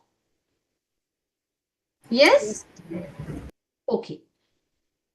Then there is amendment in section 48. What is the amendment in section 48? Very simple. Which has made your life much simpler. What is the amendment? Tax rates. No, under 48 there is no tax rate. No indexation Computation of benefit. capital gain. Yeah, what is that? Ma'am, after 23rd July 2024, the rate becomes 12.5% without any indexation. Correct. If the capital asset is purchased before, land and building is purchased before 23rd July 2024 by an individual and sold by the after 23rd July 2024, then the indexation is allowed to the individual and HUF only. Yeah, And correct. That's right. So the indexation is not going to be allowed now. So long-term capital gain arising from the transfer which takes place before 23rd July, there only the indexation will be allowed. After 23rd July, there is no indexation which is available. Are we clear? So indexation is now no more available for any assessee. Yes, you are right. In case it's an individual or HUF, in those cases, they will get an option of taking 12.5 without indexation or 20% with indexation. But that is only to determine the tax. If they have incurred any loss, or for the purpose of determining the exemption under 54, there will be computation made without indexation only. Are we clear? Is it clear, students? yes, ma'am. Yes, ma'am. Next is under section 50AA. What is the change there? 50AA.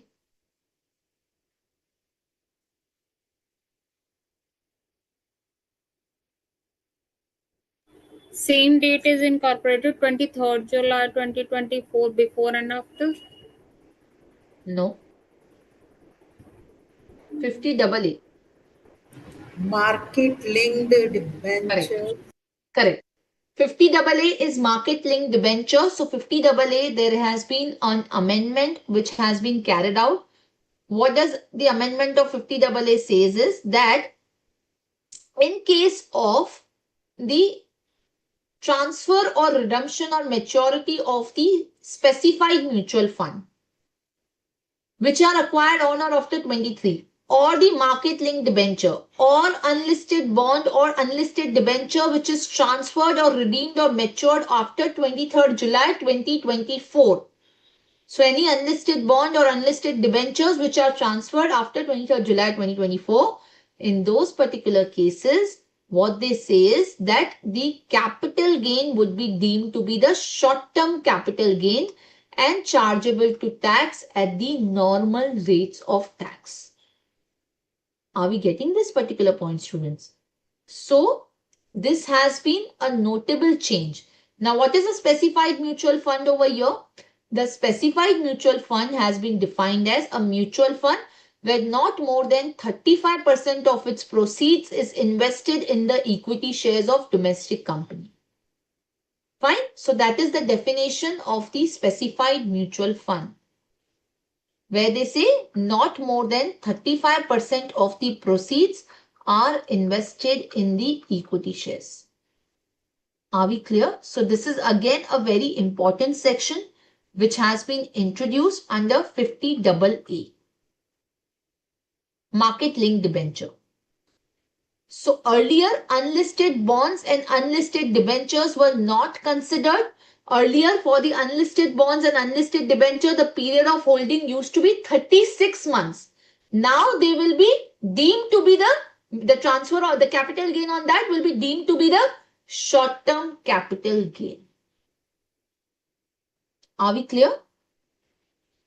So you have to remember, in case the mutual fund is investing not more than 35% in the equity shares of domestic company, that is a specified mutual fund which will be covered under 50AA. And in case the mutual fund invests more than 65% of proceeds in listed equity shares, in that case it will be regarded as equity oriented mutual fund which will be covered under 112A or 111A.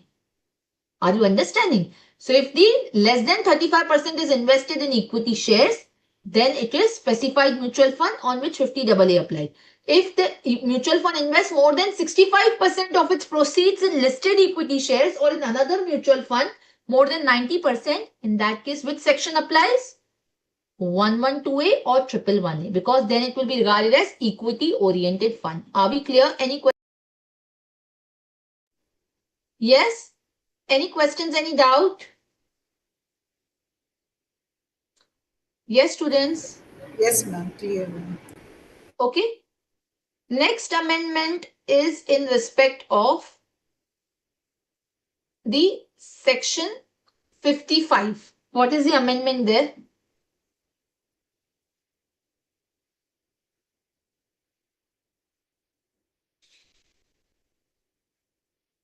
Yes.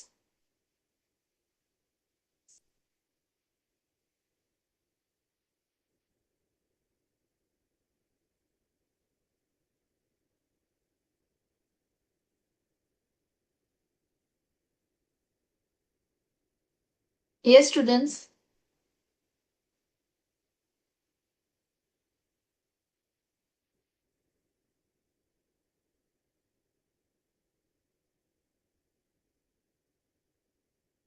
So just one small amendment there. See, wherever as I said, that only individual or HUF can gift, right now.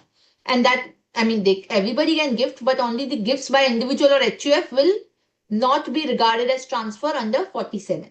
So in those cases only, the price for the recipient of the capital asset will be the cost to the previous owner.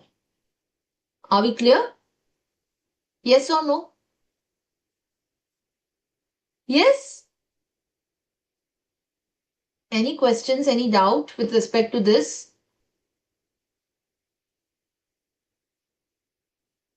Yes or no? No, ma'am. 55, we can't understand. See, the price which is there, right? Under, like whenever, let's say for example, individual HUF will give the gift. What will be the cost for the recipient? The cost to the previous owner, right? Now that is only restricted where the transfer is not considered, where the transfer of a capital asset is exempt as per 47. So earlier the gifts by everybody was exempt. Now only gifts by individual or HUF was exempt. So only in those cases that will be considered as cost to previous owner. So that is like I'm trying to say that is the only amendment which is there. Is that understood now? Yes, ma'am. Okay. So this is about the capital gain. Any questions so far? Any doubt?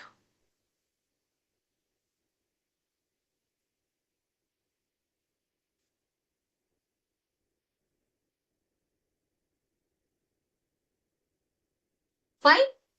Yes, ma'am. Okay. So that is about the capital gain. Now next is income from other sources. Now, under income from other sources, any amendment which is there? Yes, Yes, 222F. that is regarding the dividend. Yes, that's very correct. But in respect of dividend, there is a specific section which is there, which is called as section 57 under income from other sources. What does section 57 talk about?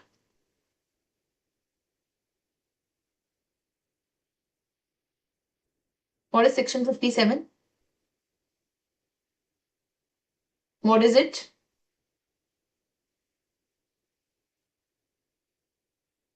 20% of the interest paid is allowed as reduction earlier.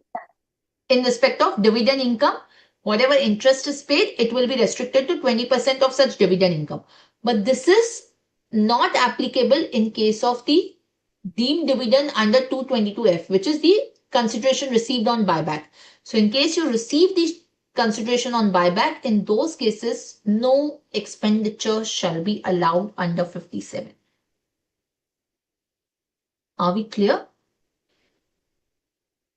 So no deduction will be allowed in that particular case.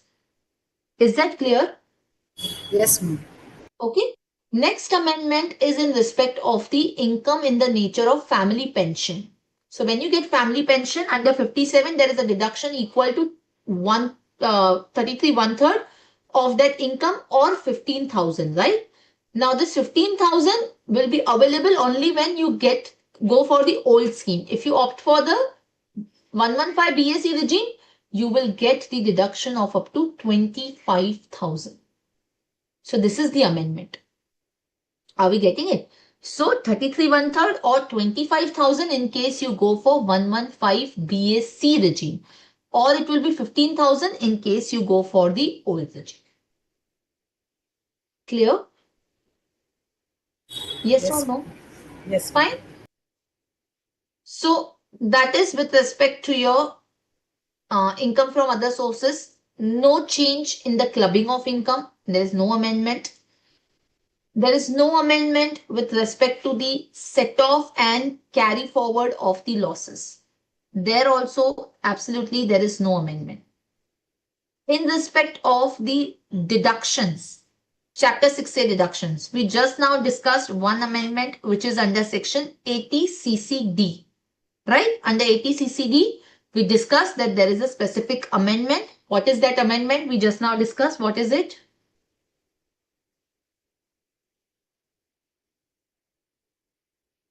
What is the amendment we just now discussed in the 80CCD? This 14% of employer and employees. Correct. Only in the new scheme. Under 115 BAC scheme. Is it available in the old scheme? What is the deduction restricted in the old scheme? It's 10% in all. 10%. Correct. It's 10% under the old scheme. Fine. Okay. One more amendment that we missed discussing in the capital gain was period of holding. Yes or no? There is a change in the period of holding now. Yes, ma'am. 12 months and 24 months. Correct. It is 12 months and 24 months. But for the slump sale, it is still how much? 36 months. For the slump sale, it's still 36 months. And there is change in the tax rate also. What is the change in the tax rate now? 12.5% for long-term capital gain. Correct. And short-term capital gain is 20%. Correct. Yes. So for the short term, it is now treated as 20% under 111A, right? And for the long term, it is 12.5%.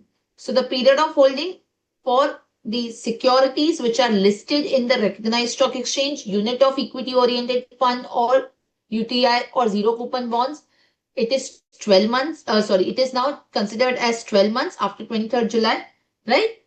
Then any other capital asset, it is considered as 24 months. Clear? So now any security which is listed in the recognized stock exchange, units of UTI and also the business trust.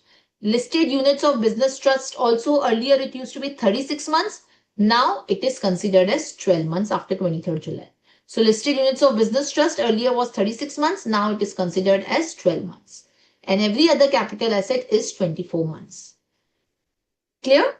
And in respect of the tax rate which is there, as we discussed, so under 112, under 112A and under 111A, there has been the changes which have happened, right? So if you look at this particular table, yeah. So after 23rd July, all the assets other than 112A will be 12.5% without indexation in case of non-residents. LTCG on transfer of unlisted securities or shares of private company, closely held company would also be taxable at 12.5% without indexation and without the foreign currency fluctuation, which is the first proviso we learned that day, right? And in case of land or building, if acquired before 23rd July, then they have an option 12.5% without indexation or 20% with indexation only for individual or HUF, which is a resident. For others, it is 12.5 without indexation only. Term capital gain is 5% exceeding 1,25,000. Are we clear?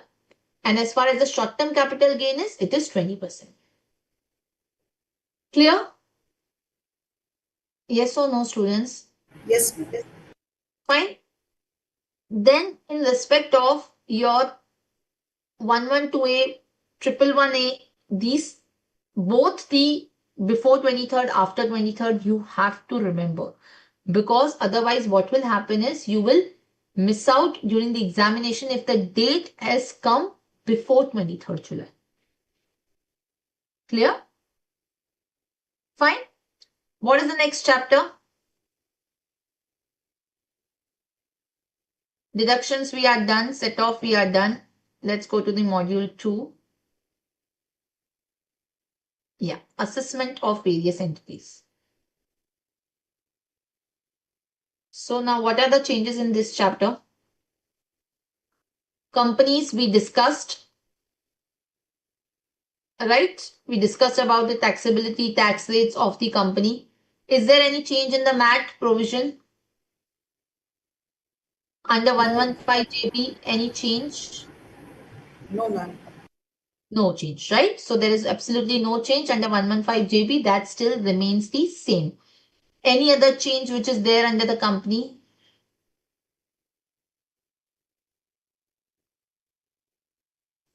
No change, right?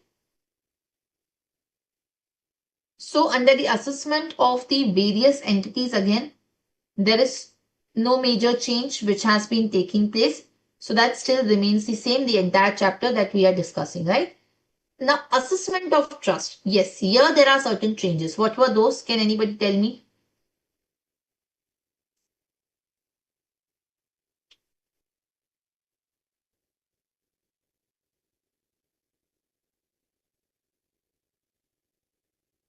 What are the changes for the trust?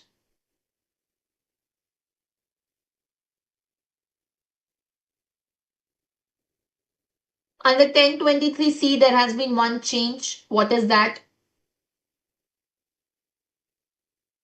They have to compulsorily convert in 11 section.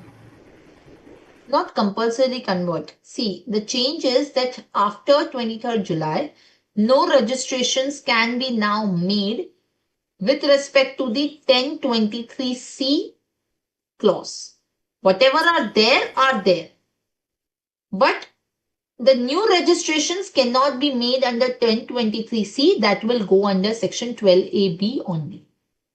That is the change which has happened under 1023C. Are we clear? So all the new registrations will be now happening after the July, will be happening under the new scheme, after the 1st October 2024, the registrations will now happen under the 12AB scheme on after 1st October 24. So that is the very important change. Whatever registrations had been given are there, that is fine. But the new registrations cannot take place under that particular section. Are we clear? Any other change there?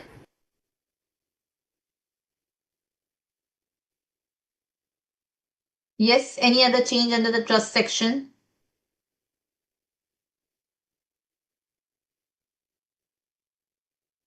It's already started trust and they have to take registration under directly, Hmm? not under provisional, and Correct. directly they can take. Correct. So earlier what used to be the case is that you have to first used to apply for the provisional registration, right? Now that is not going to be the case. Okay. So what happens now is that when you are, if you have already started the business activities, right? If you have already started the business activities, in that case, you have to directly apply for the final registration. Are we getting it? So here, if you see, it is written with effect from 1/10/2023, a trust which has already commenced its activity and has not yet availed the exemption under first or second regime, so far need not first apply for provisional approval. It can any time after the commencement of such activity directly apply for the final approval in Form 10AB. Only when you have not commenced your activity, then you can apply for the provisional. Are we getting it? So then you can apply for the provisional one, which is this provision. But in case you have already commenced the activity, then you can only apply for the final registration. No need to apply provisional. So only the trusts which have not commenced the activity are required to get the provisional approval. Are we clear? That's very true. Fine. Next is regarding the tax on the accreted income. There is an amendment in section 12AB. What is that amendment?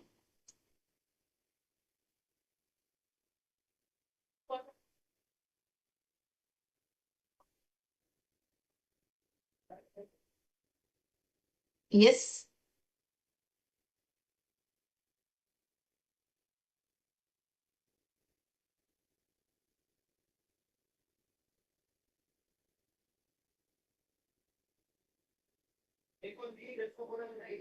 What is the change?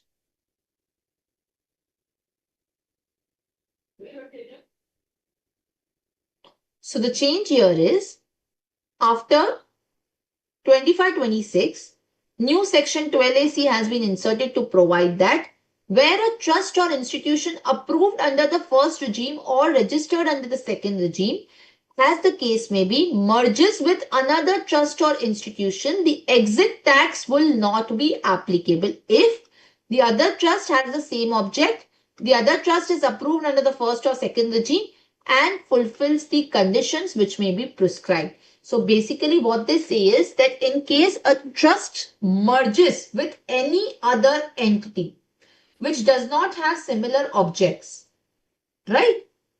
In that case, it will be considered that the trust has converted itself to a non-charitable organization. And the accreted tax at the rate of 34.944% apply. But now they say that if it merges with another trust, right, which has the same or similar object and is also registered under first or second regime, then in that particular case, the exit tax will not be applicable in that case. Are we clear about this? Yes or no, students? Yes, ma'am. Fine. So these are the amendments which are applicable in respect of the trust taxation. Right? So this is what you have to clearly remember in the examination, because again, this is very, very important amendments that are carried out in the trust topic, and you have to recollect these because there could be, one or two sums always asked on the trust questions in the exam. Is this clear? Any questions so far? Any doubt? Fine? Okay. Next topic is tax planning, tax avoidance, tax evasion, taxation of digital transaction. There are no changes in that. So this completes your module 2 as well. Let's go to module 3. deduction, collection and recovery of tax. Yes, as usual, there are so many amendments here. So let us discuss what are the amendments in this particular section. So what are the TDS related amendments? Any idea? First, under 192, is there any amendment?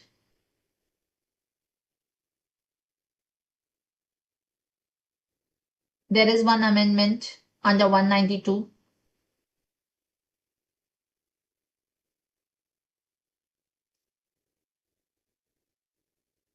Very small amendment. So the amendment is that after 1st October 2024, an employee can inform his employer for a financial year the details of the following. So the employee can intimate any other income which is chargeable to tax, any TDS already deducted on his income, and any loss under the head income from house property if the assessee is opting out of 115 BAC. Right? So in that case, the employee can furnish the proofs and can intimate these details to the employer for the purpose of deducting the TDS.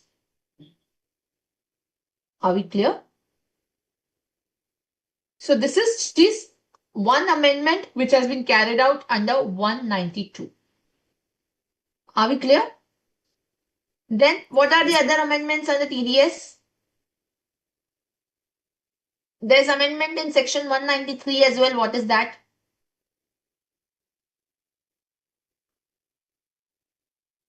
Again, a very, very small amendment, nothing major under 193.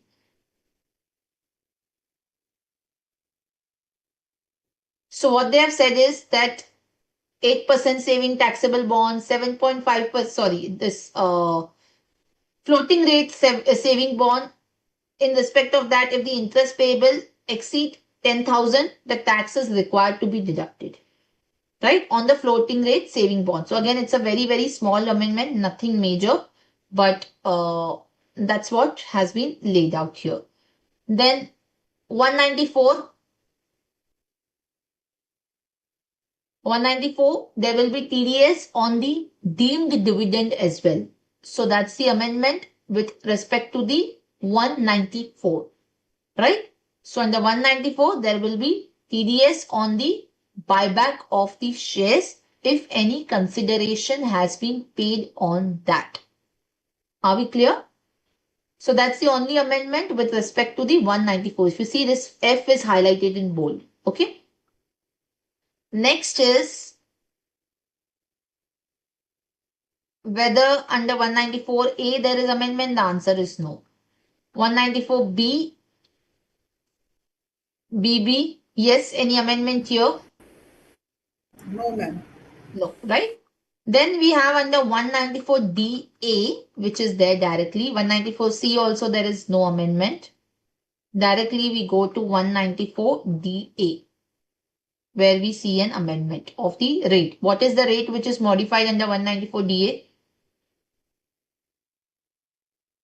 It's interest rate for 5% to 2%. Correct. It has been reduced from 5 to 2%. Yes, which is on the payment in respect of the life insurance policy. So any sum which is paid under life insurance policy which is not exempt under 1010D, the TDS will be 2% if the threshold is more than 1 lakh. Clear? So that's the only amendment under 194DA. Then you have something amendment under 194G. What is that? Same means 5%, 2%. Correct. This is commission on the sale of lottery tickets. The TDS is now 2% from the earlier 5% after 1st October 2024. Okay. Then under 194H also, the TDS rate has been reduced from 5 to 2%, which is on the commission or on the brokerage. Right. So there also you have the TDS rate going from 5 to 2%. Then under 194IA, what is the amendment? This is very important.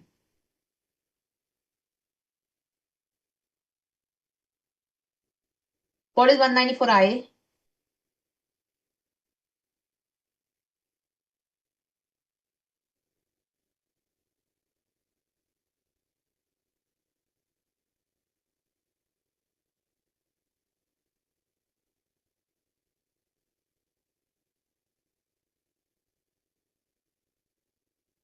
Yes, what is 194 IA?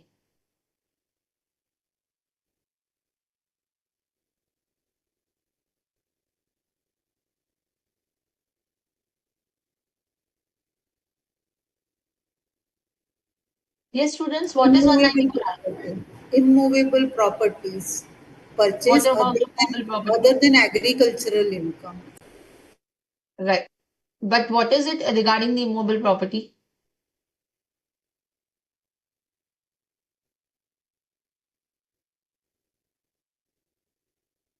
Is it rent? It is capital gain? What is it?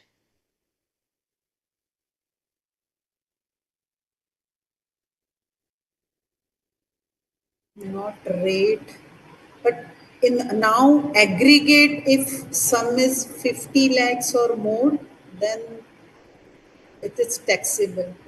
No, no, no. 194A is basically the consideration for the transfer of immobile property, right? Yes. So now you're right that in case where there is more than one transferor. So this 50 lakh, which is their consideration, because over and above 50 lakh, you have to deduct TDS. So there was question whether we can take 50 lakh qua each transferor and qua each purchaser, or this is the aggregate. So now it has been clarified that if in case there is more than one buyer or more than one seller in respect of the immobile property, then the consideration for the purpose of TDS shall be the aggregate of the amount paid or payable by all the buyers to all the sellers. It will not be 50 lakh qua one seller, qua one buyer. It will not be like that. It will be aggregate amount. Even if 25 lakh I am paying to one buyer, to one seller and 25 to another, the total amount, if it is exceeding 50 lakh or more, I will have to deduct TDS. Are we clear? So this is a very, very important amendment which has been introduced under section 194 IA. Are we clear? Yes or no? Yes, ma'am. Okay, what is the other amendment which section 194 IA is done? Next we have 190. Which section? Yes, tell me. 194 IB. What is that?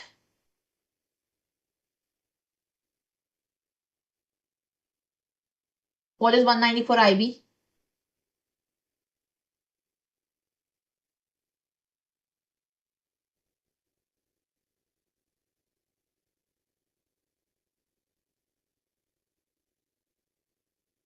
Yes, students, what is 194 IB?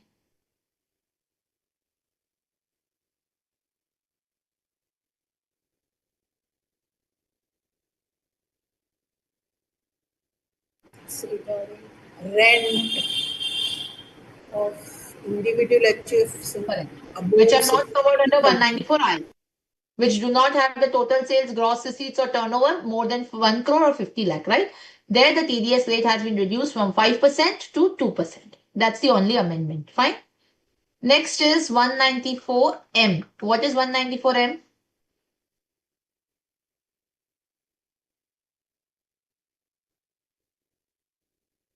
Yes.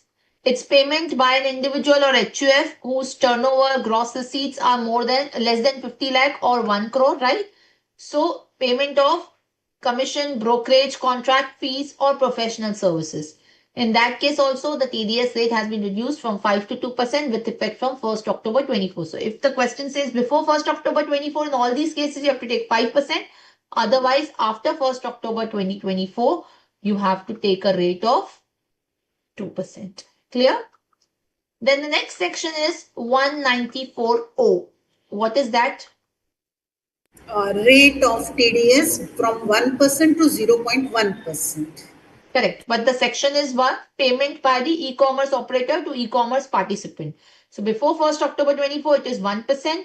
After 1st October 24, it is 0.1%. Right? Next is new section introduced, which is section 194T. What is 194T?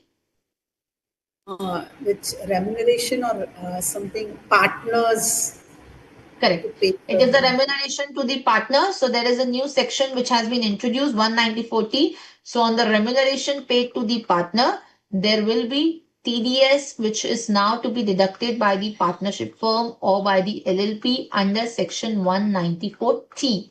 And what is the rate of TDS which is there? And what is the threshold?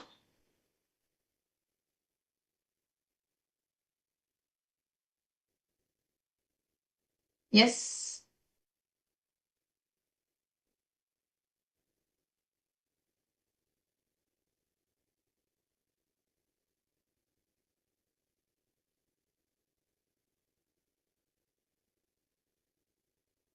Yes. What is the rate of TDS?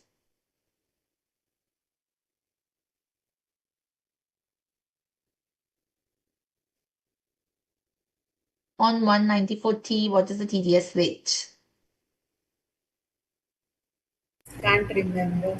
It is 10% on more than 20,000. Fine. It is 10% on the payment more than 20,000. Fine. Ma'am, in this exam, this will come or next?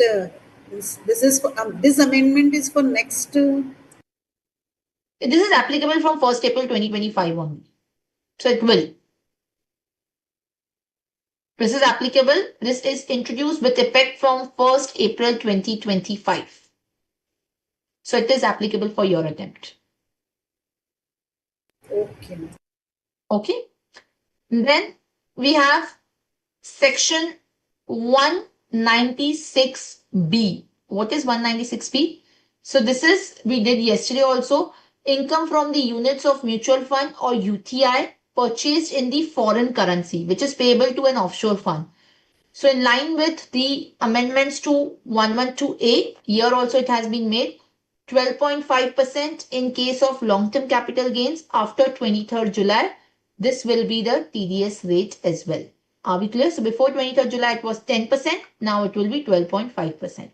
Next is 196C, which is income by way of interest or dividend on the bonds of an Indian company or the GDRs which are there.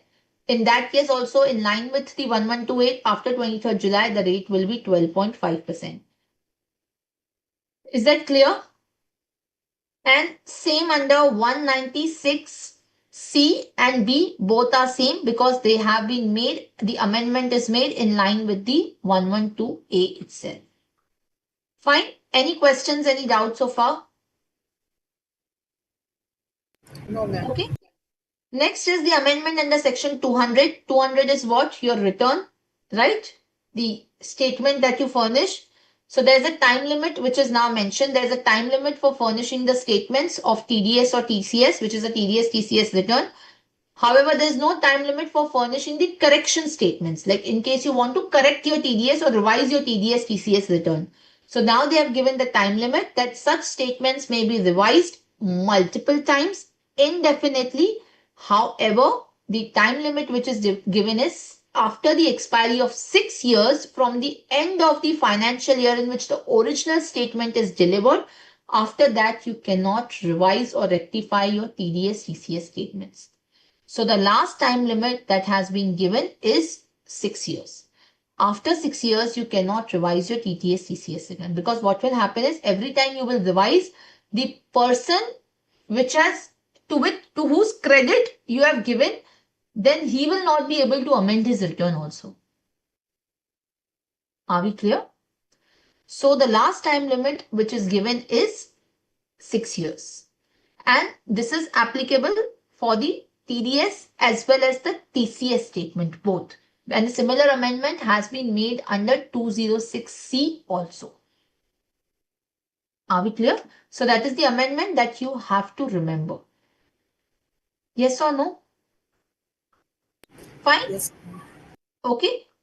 The another amendment which has now been made is under this. Time limit for deeming a person to be an assessee in default. So if you don't deduct the TDS or TCS, you will be considered as assessee in default for failure to deduct the TDS, right? So now they have said that the order under section 2011 treating you as assessee in default for failure to deduct the TDS from a person resident in India. In case you have not deducted the TDS on the payment being made to the person resident in India, the time limit is 7 years from the end of the financial year or 2 years from the end of the financial year in case you have filed a correction of the TDS TCS return. However, there is no time limit where there has been a failure to deduct the TDS or TCS from a non-resident. So there was a time limit which was given to consider you as the assessee in default in case you have not deducted the TDS on payment made to a resident. So there was no time limit for the payment made to a non-resident. In case you have failed to deduct the TDS, there was no time limit to consider you assessee in default. So now they have given that in case there is a failure to deduct the TDS from a person, then in that particular case, it will be 6 years from the end of the financial instead of earlier 7 years. Now they have given 6 years. So they have changed from a person resident to just a person. And they have considered now 6 years from the end of the financial year in which the payment is made, or 2 years from the end of the financial year in which you have filed the correction statement, whichever is later.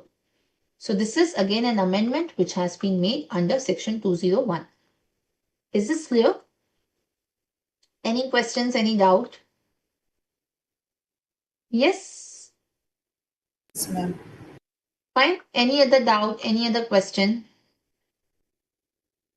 Okay, now there is the amendment in the TCS section. So what is the amendment? So there was this sale of motor vehicle on which you had to collect the TCS if the value was more than 10 lakhs. Now here they have also added other notified luxury goods. So this is applicable from 1st January 2025 in case there are luxury goods which are notified, are sold, which are notified, yet they are not notified for your attempt. They are like the notification is there, but that will not be applicable for your attempt. But on the sale of the luxury goods, there is now a TCS which is applicable. So that is the amendment that they have made under this particular section, under 206C. Clear? So on the sale of the luxury goods also, there will be a TCS which shall be applicable. Earlier, that was not the case. Are we clear? Any doubt, any questions? So for your attempt, the notification has not yet been issued. It is there in public domain, but that is not applicable for your particular attempt. Clear? Any questions, any doubt? Yes or no? No, ma'am. Fine. Yes, students, is this clear? Yes, ma'am. Okay. So this is about the TDS and TCS provisions which are applicable. Also, one last amendment with respect to the TCS. With respect to the TCS for the late deposit of TCS to the government account, right? Now it is provided that there will be interest. This is just to align the TDS and TCS provision, that there will be TCS of there will be interest of 1% on the amount on which tax was collectible to the date on which tax is collected. Earlier it was just 1% on failure to collect and pay the tax.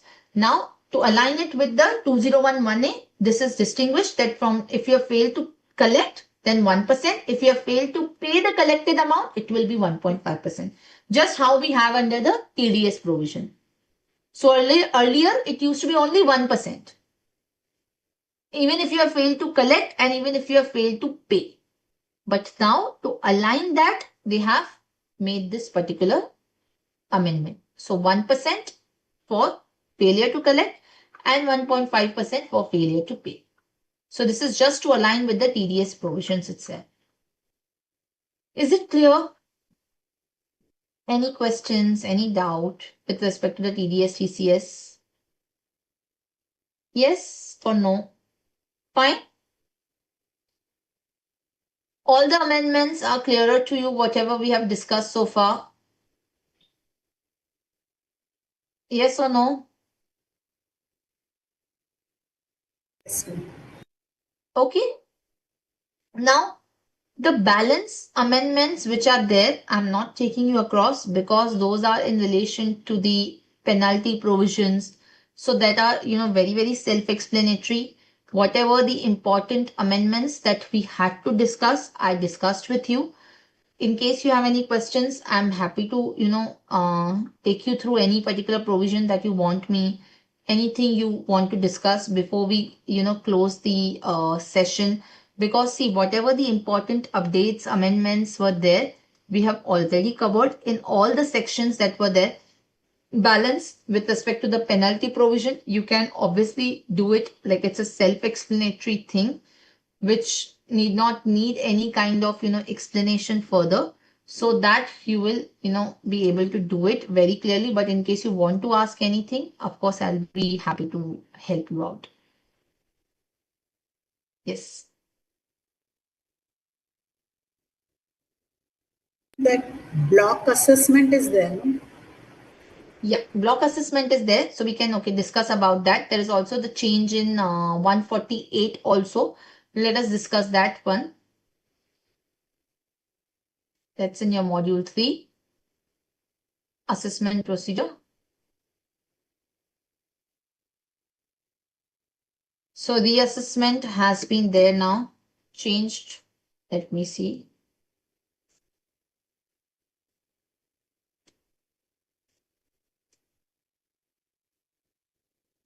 Yeah.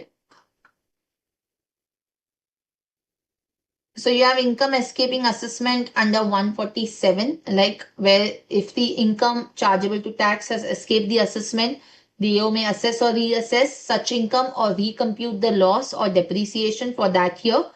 So for the AY for which the income has escaped the assessment, right? Now, the AO may assess or reassess the income in respect of any issue which has escaped assessment, and such issue comes to his notice subsequently in the course of the proceeding, right? So this is very, very important. In such a case, the compliance stipulated under 148A is not necessary. So what they are trying to say is that in case the AO comes across any issue, right, which has escaped the assessment, and this issue comes to his notice subsequently in the course of the proceedings, then in that particular case, he may not again issue the 148A. He has to issue the 148A when he starts with the assessment, but any issue which has escaped the assessment comes to his notice later on during the course of the proceedings also. In that case, he may not again reissue the notice under 148. That is the point that what they are trying to say, right? So the assessee then cannot contend that you have not, given me a notice again under 148A. 148A is the show cause notice, right? So assessee then cannot contend that no, you have not given me the 148A notice and the income has escaped assessment, and then now you are reconsidering that income. So that is like once I have issued it, that's fine. So the AO may assess or reassess the income in respect of any issue which has escaped the assessment, and such issue comes to his notice subsequently. So let's say if the notice is issued for issue A and during the assessment he comes across issue B, then he does not need to issue again the 148A for issue B. So let's say I've issued the notice for disallowance of expenditure in relation to, let's say, revenue expenditure. Then in proceedings, I come across, let's say, depreciation is also wrongly claimed. I don't need to issue 148A again for depreciation. I can go ahead. Now, how does the scheme provide? 148A is to be issued if the AO has the information which suggests that the income chargeable to tax has escaped the assessment in the case of an assessee for relevant year. Then before issuing 148, he has to provide an opportunity by issuing a show cause notice as to why the reassessment should not be made. And that will be done by way of section 148A, right? And the notice to show cause is, the show cause notice shall be accompanied by the information also on the basis of which AO is wanting to do the reassessment. And on receipt of 148A, the assessee will furnish the reply within the time in the notice, and the AO, on the basis of material available on record, taking into account the reply of assessee, pass the order with the prior approval of the specified authority, section 148 notice, which will commence the reassessment. And this will not apply, this 148A has not to be issued in cases where there is an information received under 135A. right? What is 135A? What is the information received under 135A? Yes. So under the faceless collection of information, the central government is collecting the information from the different departments, and in case any information is received under that, then in that case 148A is not required. Are we clear? Yes or no? So that is the section 148A. Now then, once 148A is done, the AO will proceed to issue the 148 along with the order copy of the 148A, then issue a notice under 148 requiring the assessee to file the return of income. What is the timeline? Within 3 months from the end of the month in which the notice is issued. Within that period, the assessee has to furnish the return of income, right? The return of income shall be furnished in the prescribed form, verified in the manner which is as per your income tax rules, right? And where a return of income is furnished beyond the period allowed above, such return will not be considered as a return furnished under 139, and then in that case the assessing officer can proceed with the best judgment assessment. Now the notice can only be issued when there is an information with the AO that suggests that the income chargeable to tax has escaped assessment, and where the AO has received the information under the 135A with the prior approval of the specified authority. Now, what do we mean by information? The information means any information in the case of assessee for the relevant assessment year in accordance with the risk management strategy, any audit objection, any information received under the DTL, any information received under 135A, any information which requires action in consequence of the order of tribunal, any information emanating from a survey conducted under 133A. What is the time limit under 149? So the notice cannot be issued beyond the 3 years and 3 months if they have lapsed from the end of the relevant assessment year. In case the expenditure or any asset, right? In case there is any expenditure, asset or transaction or entry which show that the income chargeable to tax is escaping assessment is likely to exceed 50 lakh or more, then the time limit is 5 years and 3 months from the end of the relevant assessment year. Are we clear? Yes or no? Any questions, any doubts? So this is the whole new scheme of reassessment which has been there. Earlier, even in the case of the search, even in the case when the search was conducted, in those cases also, the 148 only used to be there. Right? Earlier in the cases of the search, the assessment used to happen under 148 itself. But now, again, they have removed that. Now there will not be any assessment under 148 in the case of the search. So now again they have reintroduced with something called as the concept of the block assessment. Okay, so earlier it used to be on the basis of 148. Now they have changed it and they have made it to the block assessment. So this entire scheme has undergone the change in respect of the reassessment and assessment and the search cases. Okay, what is the time limit for the completion of the assessment?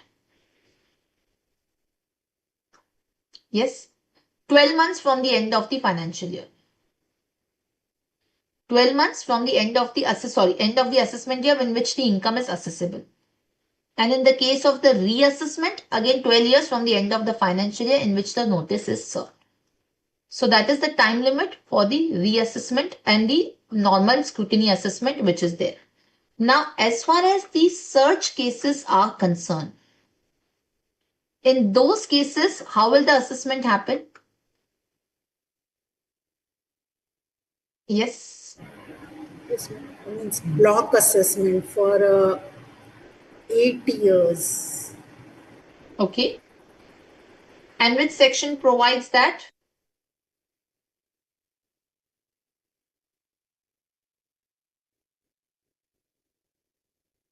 Yes.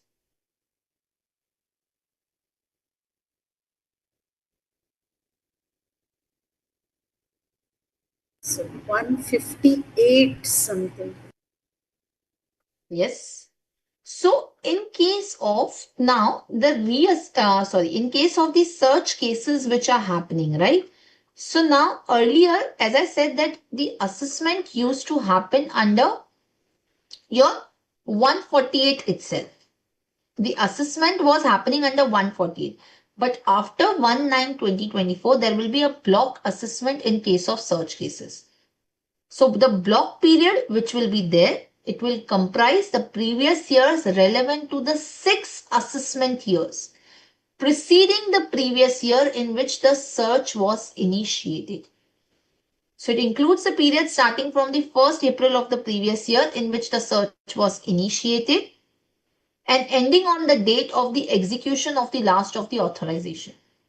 So for example, here they have given that if the search is initiated on 10th December 2024 and the last of authorization executed on 18 December, the block period will be comprising the assessment year relevant to the year 23-24, 22-23, 21-22, 20-21, 19-20 and 18-19.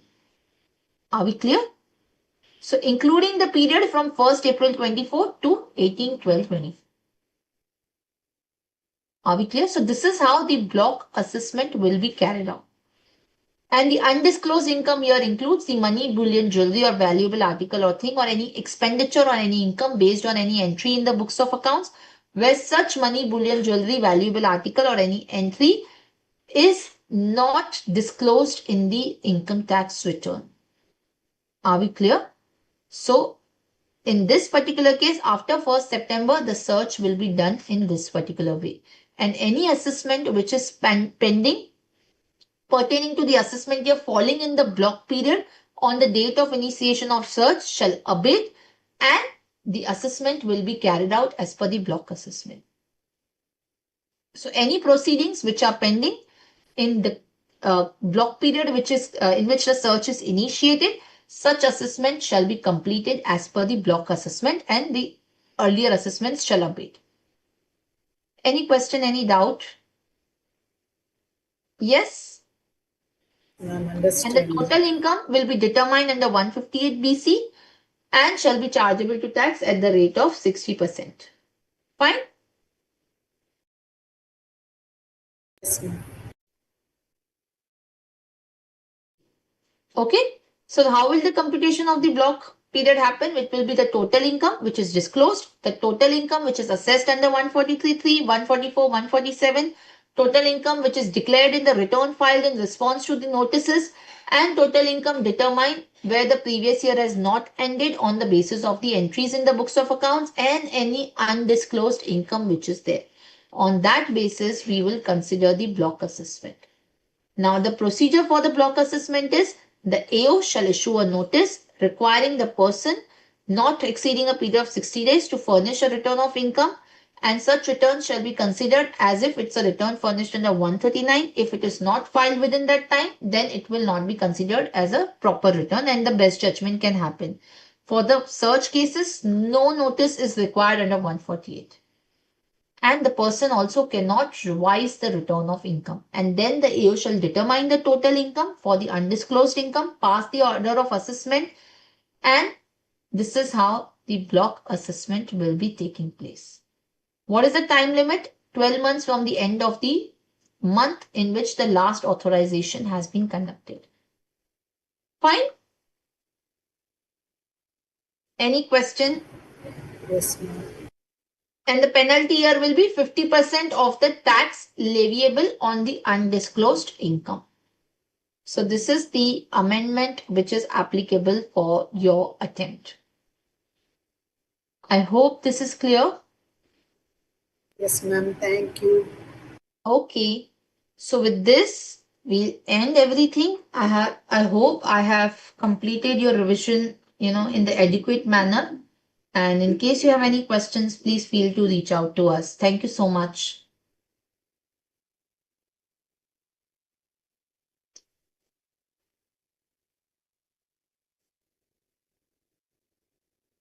I think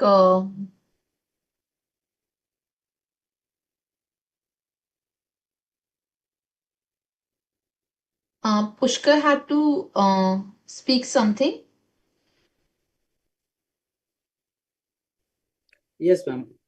Yeah.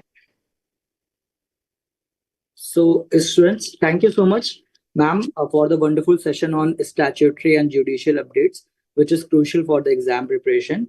And students, I want to clarify something that for the September 2025 exams, the updates till Feb 2025, that is 28th Feb 2025, is relevant. So you can prepare accordingly. That is the cutoff date for your September exams.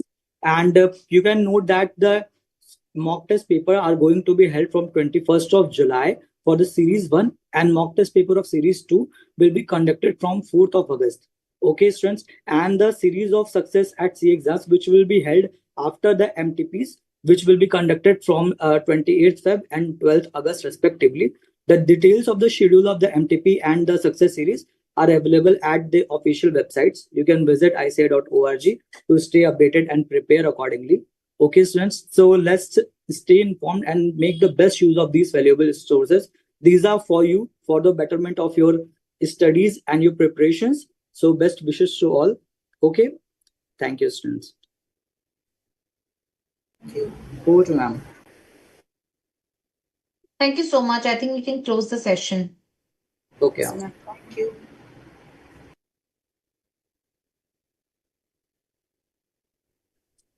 Thank you, ma'am. Thank you. Let's close the session. Yes, over. Thank you. Good night.